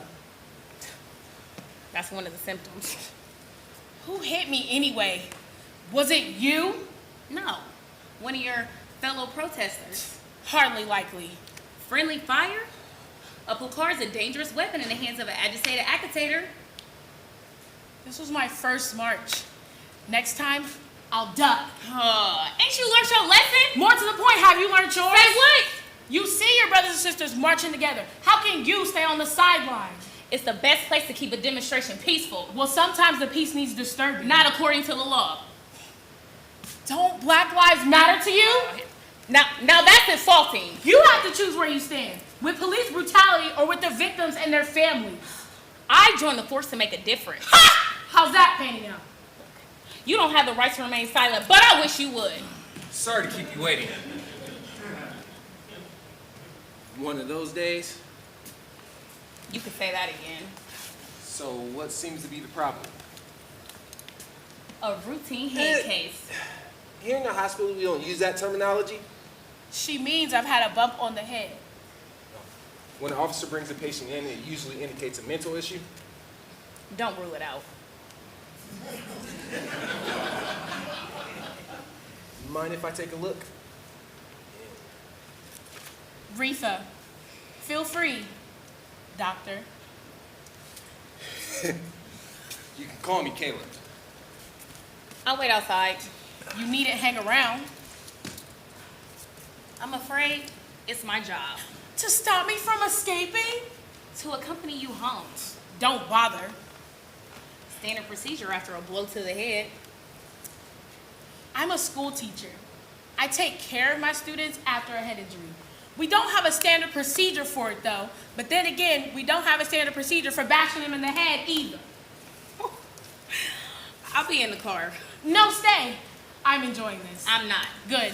Caleb, aren't I entitled to have a support person at my side? Whatever makes the patient happy. Seriously? She sounds a little erratic, officer. I'd feel safer with you in the room. Okay, just get on with it. Thanks. And you are? Janice. Nice to be able to personalize my insults, Janice.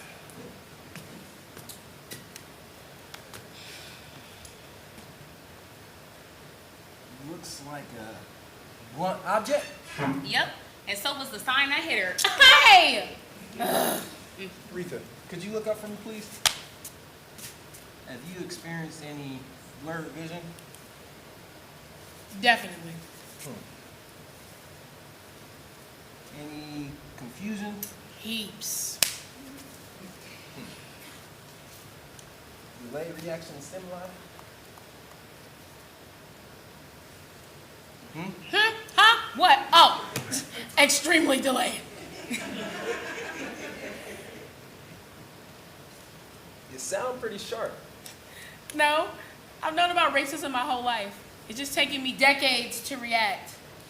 And how do you feel now? Fighting fit, thanks to social media. A photo popped up on my screen this morning. A guy wearing a t-shirt and he said, "I can't keep calm. I have a black son." And you have I have a daughter. Uh-huh. Look, I rang my school, told them I wouldn't be in today. I had to do something. Bully for you, abandoning your students. My top priority is keeping them safe and alive. I wonder what your colleagues would think of your self-righteous truancy. They'll understand. Unlike some of your colleagues, Janice, mine aren't bigots and murderers. You're judge and jury. Would you like to lead the lynch mob too? Don't tempt me. Ladies, no violence, please. My shift's nearly over. So what's the diagnosis, Caleb? Am I suffering from a concussion? You're way too articulate. Thank you. I got one. How about excessive seal syndrome?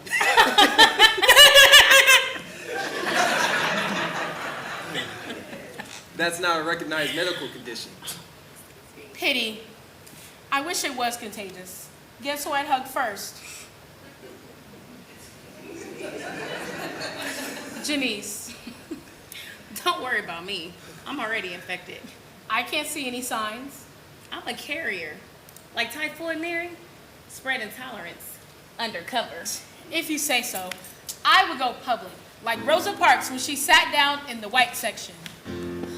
Rosa Parks didn't sit down in the white section. She sat down in the color section. That's true. When the front of the bus started filling up, the bus driver moved the white only sign behind her and asked Rosa to move. Anyway, the point is she didn't budge an inch. Actually, she did. When the guy next to her got up, she slid over to the window seat. Stop quibbling. I'm saying I'm every bit as determined as that wonderful little old lady. Girl, at the time, Rosa Parks was in her early 40s. Really? She's right, Retha. Oh. Whoops. Might want to check your facts before you mouth off, teacher.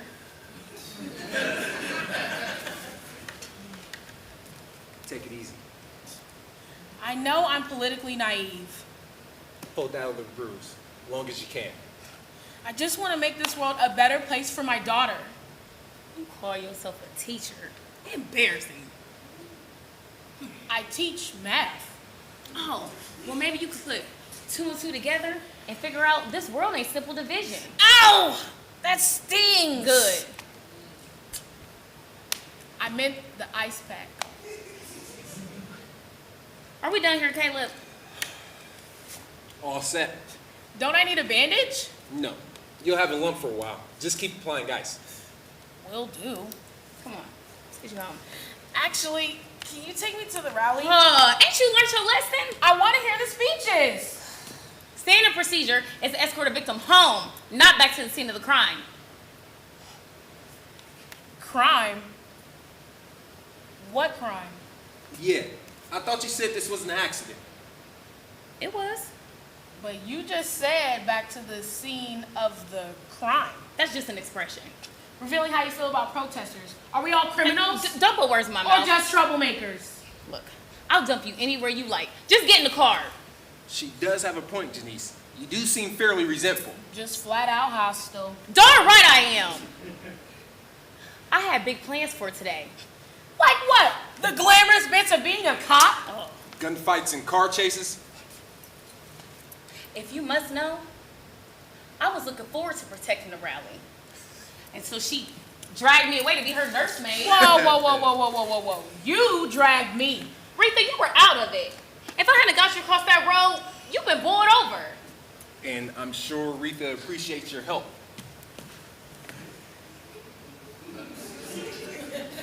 Retha? What do you want me to say? My guardian angel, I'm truly blessed. Please. Count yourself lucky. She saw you were in trouble. It wasn't luck. We're trained to scan the crowd for potential problems in advance. Wait, you mean you watched the whole thing? Yep. Retha shined along with her eyes closed. What? I remember now. Why on earth did I you wanted to savor the experience. The dude next to me was chanting away, shaking his guitar to the beat, up and down, up and down. An accident waiting to happen. Pretty much. You should have stepped in. No way. I spend my life treating injuries. 90% of them are preventable. Not this one. Janice, you had a moral obligation to intervene. No. My duty was to ensure that the march passed without major incident. Exactly. Our orders were to avoid any possible charges of provocation. I understand. This is a sensitive time for the police. Still doesn't justify standing by and letting someone get hurt. Look, you said she was fine. Hell, my calculations paid off. I'll file this under minor incident. In the medical profession, we swear an oath. First, do no harm. And law enforcement, that's just a luxury we can't afford. Like prevention is better than cure? We live in a real messy world, Caleb. Not this antiseptic cocoon. No wonder the prisons is bursting at the seams with our brothers and sisters. Aw, don't pull that line on me. Retha already tried. And I'm proud to stand with her. Oh, she and I were at the march. We didn't see you there, Caleb. I'm at work. A convenient excuse. I'm actually helping people. Congratulations. Enjoy your little warm fuzzies and leave the hard stuff to us. Let me tell you about my day so far. I handled a ruptured bowel, 3rd-degree burns, and a cold blue. What's that?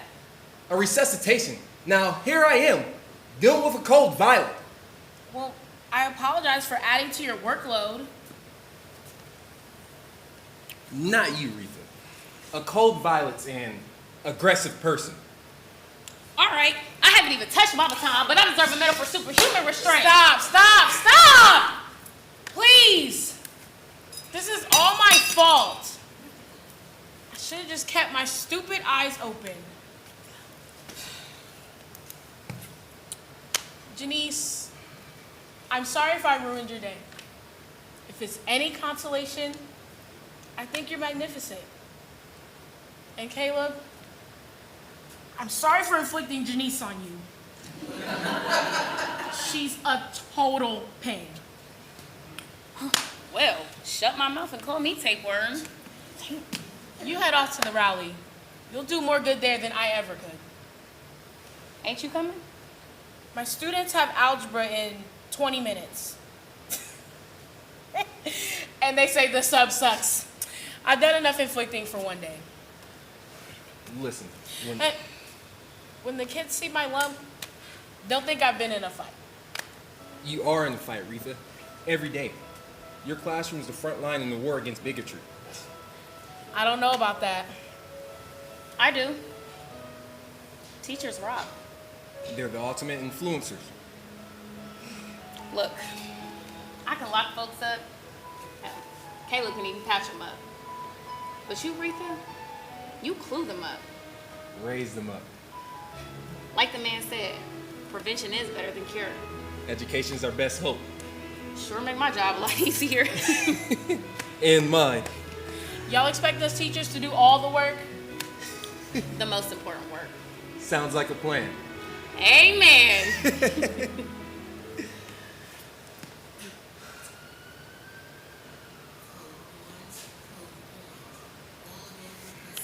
I have to go. Wait! What's orange? Mass casualties. Oh my goodness! Come on, we better be off. Wait, I have to do something. I can help. I have a first aid certificate. Refreshed it last year. I think. Rika, let's just leave it to the experts, okay? I have to do something. In your classroom. Teach. Oh. You're right. You can't take me to the school. Why not? Sorry, Janice, but I'd soon not turn up to work in a police car. You're a teacher. A VIP? You deserve a police escort. And that's what you're getting. Whether I like it or not. Mayors and governors moan about the fuss too. But you rank higher. So get in the dang car. But I don't think this is... No more griping, I'll turn my siren on. You wouldn't dare. Try me. Those ambulance ones are amateurs. Mine's way louder.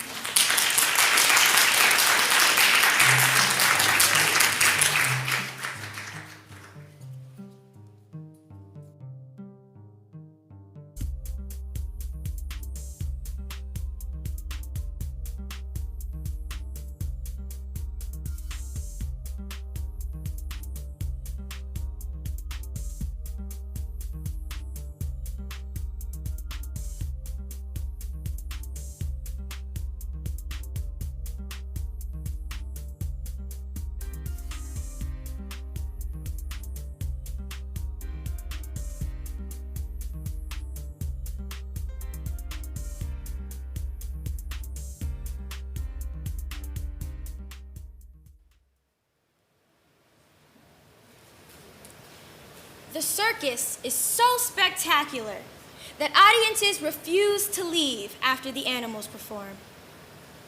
Once, an audience shouted encore for 3 days straight, making the horse horse, the turtle turn turtle, and the seal cartwheel, as it adored the attention. The stinkiest thing is hired to appear on stage at the show's finish. Nauseated audiences run for the bathroom and their lives. And the stinkiest thing feels a deep sense of pride knowing it's never failed to lift the bottom off a seat. Until this day. Until this moment. That child wrote E seat 12. Who's still sitting? Who's still smiling? Who's now panting like a puppy as it moved towards the stinkiest thing? Nothing has ever moved towards the stinkiest thing in its whole stinky life. The child's warm palm slides across the length of the stinkiest thing. And feeling touched for the first time, the stinkiest thing is dizzy with strange tingles. Suddenly its stink vanishes, and it begins to smell like marshmallows melting in hot chocolate. The child picks up the least stinkiest thing and holds it tight, takes it home, plays with it, loves it. They eat together, they go to school together, bathe together, and every night they snuggle to sleep in each other's dreams. The child becomes a teenager, and every day the teenager needs a little more space. The least stinkiest thing begins to smell just a little, and the distance between them grows as days pass without touch, not even in each other's dreams. The stinkiest thing thinks only of the past, before the child was the teenager. The voice in its stinky head screams, "That child stole my life!" The stinkiest thing corners the teenager. It doesn't need words as hate screams from its eyeballs. It storms out of the house and turns back towards the bedroom window to enjoy the teenager's pain. The teenager's eyes are filled with such sadness that letting the tears go might drown the whole world. The stinkiest thing's heart aches so badly that it breaks into 1,000 pieces. The teenager moves towards the window and pulls the blinds down. Without the teenager by their side, the stinkiest thing sees a very different world than the one they lived in alone. A world without animal circuses. A world where the stink is everywhere. On beaches, in forests, killing the oceans. The stinkiest thing wanders aimlessly, wrapped in bandages, trying to keep its broken heart from falling out of its body. It throws itself at children's hands, just a touch to fix its broken heart. But the children run, pinching their noses, gagging and cursing the stink. This breaks 1,000 pieces of its heart into dust. A dust that stinks the streets, and then the city, and then the whole world. A team wearing 1 meter thick protective clothing and cement up their nostrils bundle the stinkiest thing into a rocket ship and blast it into deep, deep space. The stinkliest planet Earth. And for the first time, humanity breathes as one. 3 days later, the rocket ship and the stinkiest thing return with a stinky thud. Written down the side of that rocket ship in big red letters were 3 words: return to sender. Every race, every religion works together, united in purpose, to obliterate the stinkiest thing. Brilliant minds create brilliant ideas, which all fail brilliantly. Every failure makes the stinkiest thing more overpowering, more unbearable. People riot, governments collapse, 7 billion people stampede with such rage, with such hate that it fractures the earth. Whole countries fall off the planet, dropping off into deep space. 7 billion people run from one fallen country to the next until everyone is jam-packed in the last place that's left. The Amazon jungle. Except it's no jungle, as a jungle needs trees. Millions of spaceships are built and filled with humans, animals, insects, every living thing on Earth.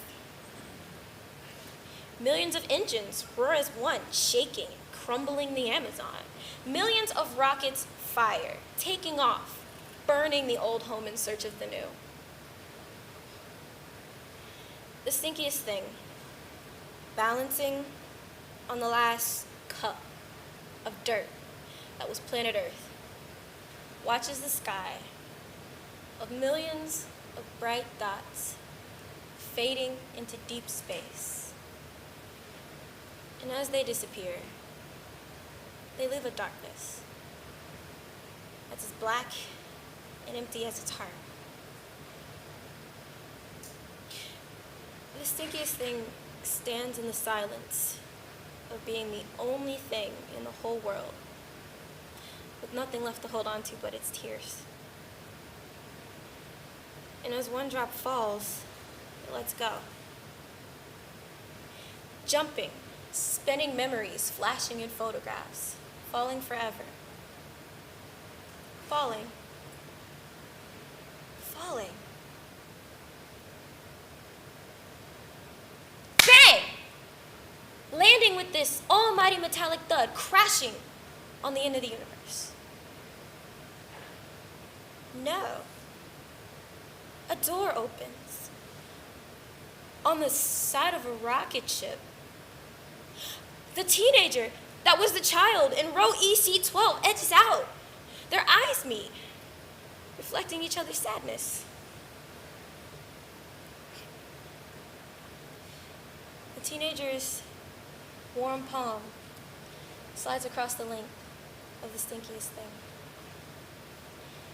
It smells like marshmallows melting in hot chocolate.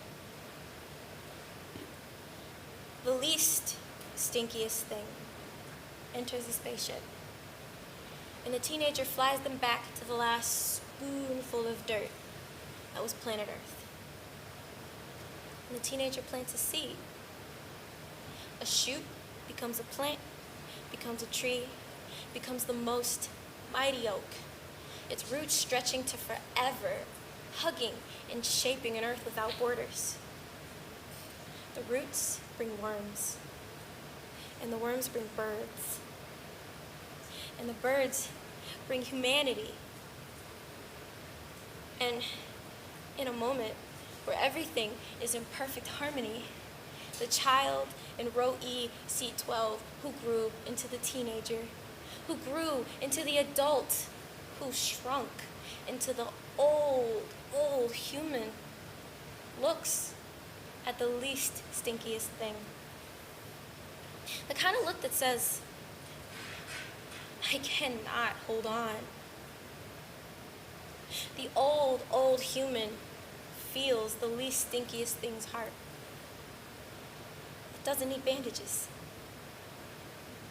The least stinkiest thing feels the old human's heart. It doesn't need bandages. They hold each other tight, snuggling to sleep in each other's dreams.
Hello?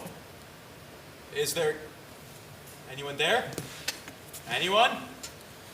Hello? I've been waiting. Sorry for the delay, sir. This call is being recorded for quality assurance. My name's Devon. How may I assist you? Oh, great. Yes, thank you, Devon? Or Devon, but I prefer Devon. Oh, okay. Devon. Devon! Oh, that's cool. I get it. Nice. May I have your name, sir, please? Yes, Peter. It's Peter. What can I do for you, Peter? Well, Devon, that's cool.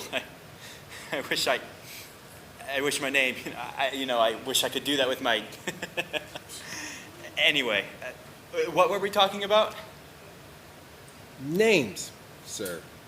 Yours, mine, your Peter. Your Devon. What? Devon what? James, sir. Devon James. Oh, well, nice to meet you, Devon James.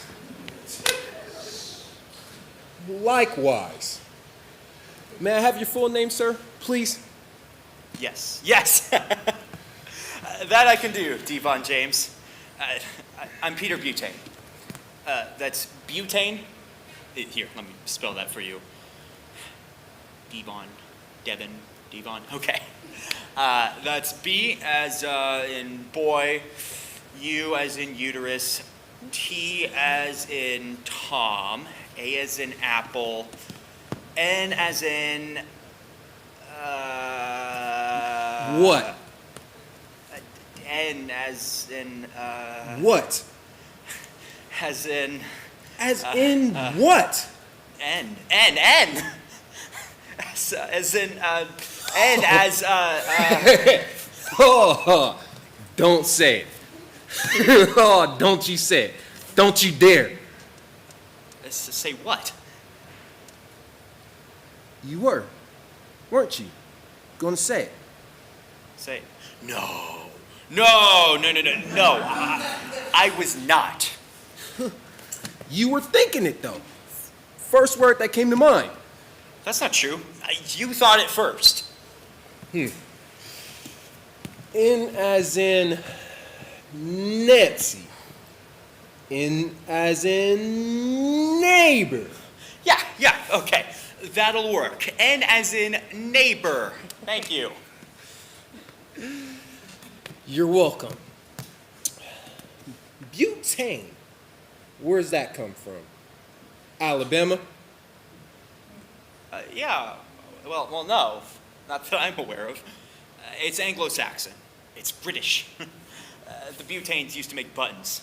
It comes from the old French word bâton. The English they're always stealing words and making them sound English, you know?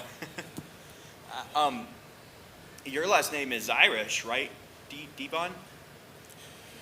You're on a rogue Brock. Higher than forever! Cool, that's cool, okay. Are we cool? You know, family history can be fun to explore. Know anything about your history? I know a little something about Black Irish history. What'd you say? Did you say Black Irish? Yes, yeah, I did. I said that. I'm sorry, I don't know what I'm thinking. What I meant to say was, what it means is, Black Irish, what it means is, it is a term used to describe people of Irish origin with dark features. You know, like dark Irish people from Ireland. You mean black? Well, no, not that way. Not the way you're thinking, black. No, the way you're thinking black. I'm sorry. I didn't mean to offend you, Devon. That's cool. That's so cool. I love it. Devon. Can't do that with Peter. I wish you could. Peter!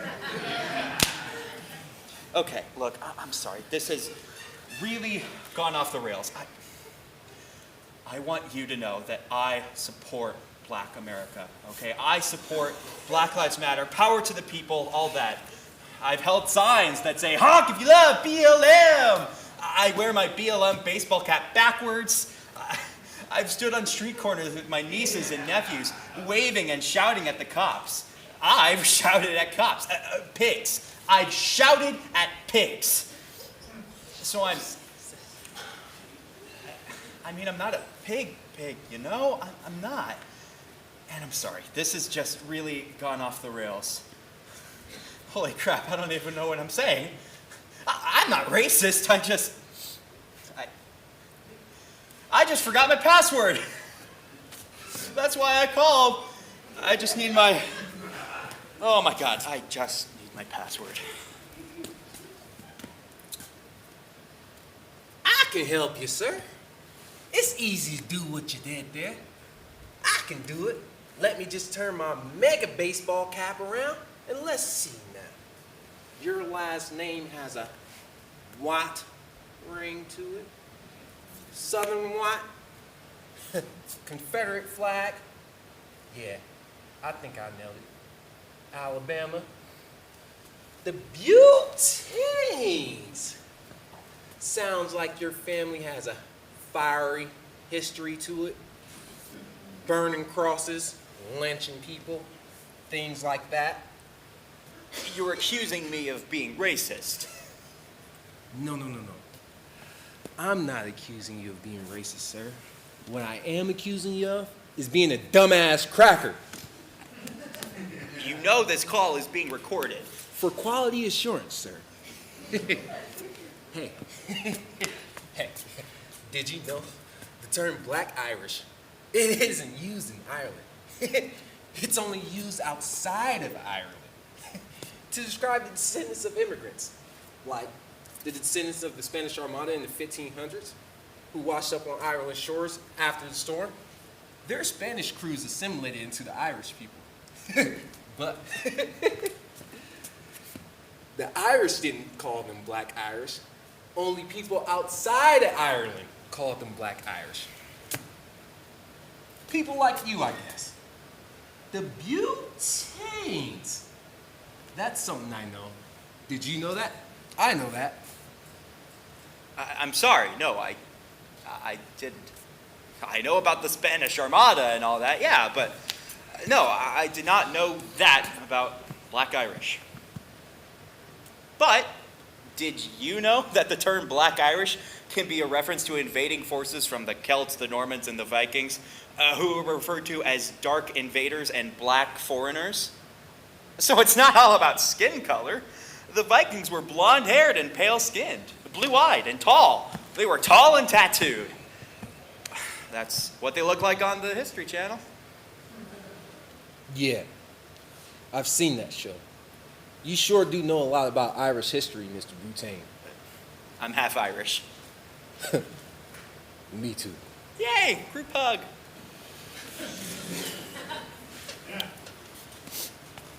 I can get your password, sir. Thank you. Thank God. But first, I need you to confirm your identity for me. Could you do that for me, sir? Yes. I need you to answer a security question. Okay, got it. Go for it. Give it to me. What's your favorite color?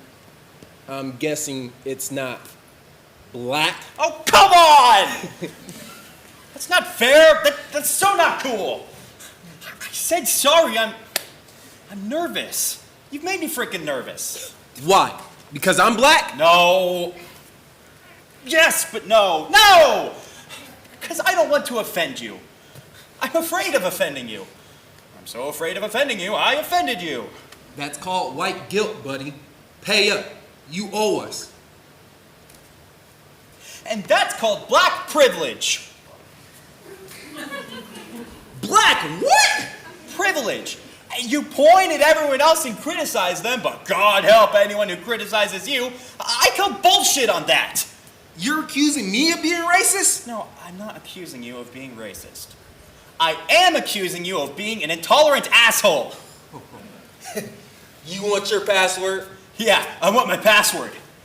Go fuck yourself, Mr. Butane. That's your password. Yeah, that's it. Go fuck yourself, Mr. James. Thanks, D-Bon. Anytime, Peter. Oh my God. Oh my God. Big breath. Big breath.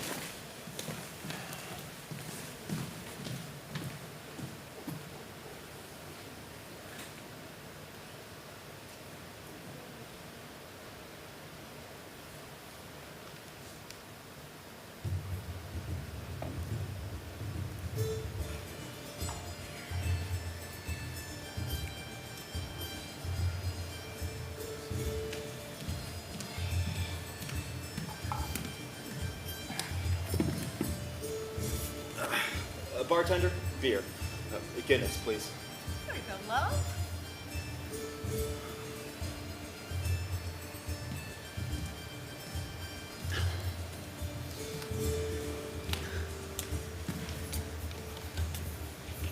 You mind? Yeah, no, have a seat.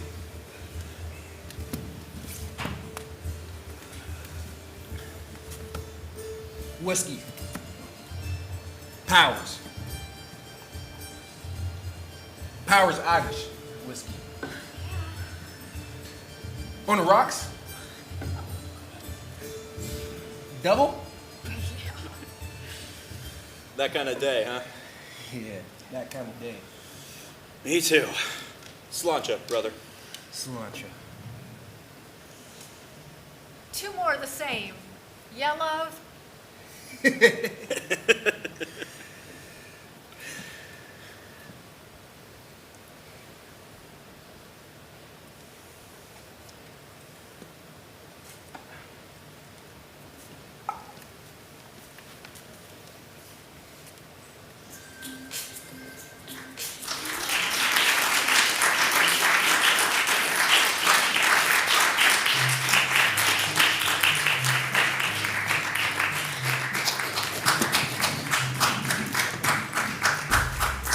Thank you all for coming tonight.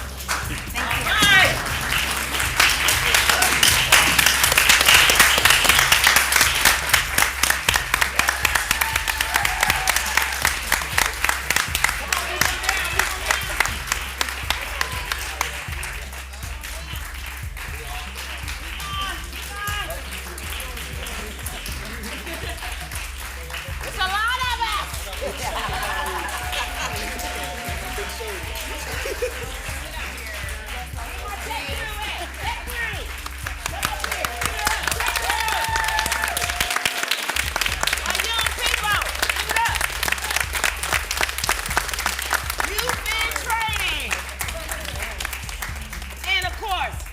The wonderful cast.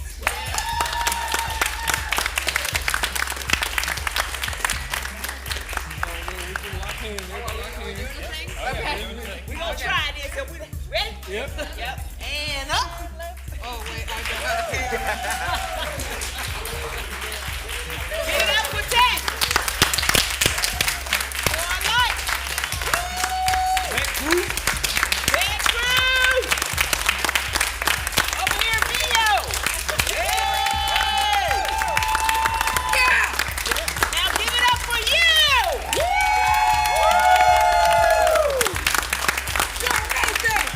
Thank you so much, you guys. Thank you so much. Spread the word. Aren't you happy that we ended this on a whole lot of good humor? We can only take so much, right? Right. Thank you so much for coming out. Once again, I'm Julie Whitney Scott from Mind for God Productions, and we love you. We thank you. Get home safely. And hey, this will be streaming next week if you want to see it again. Good night.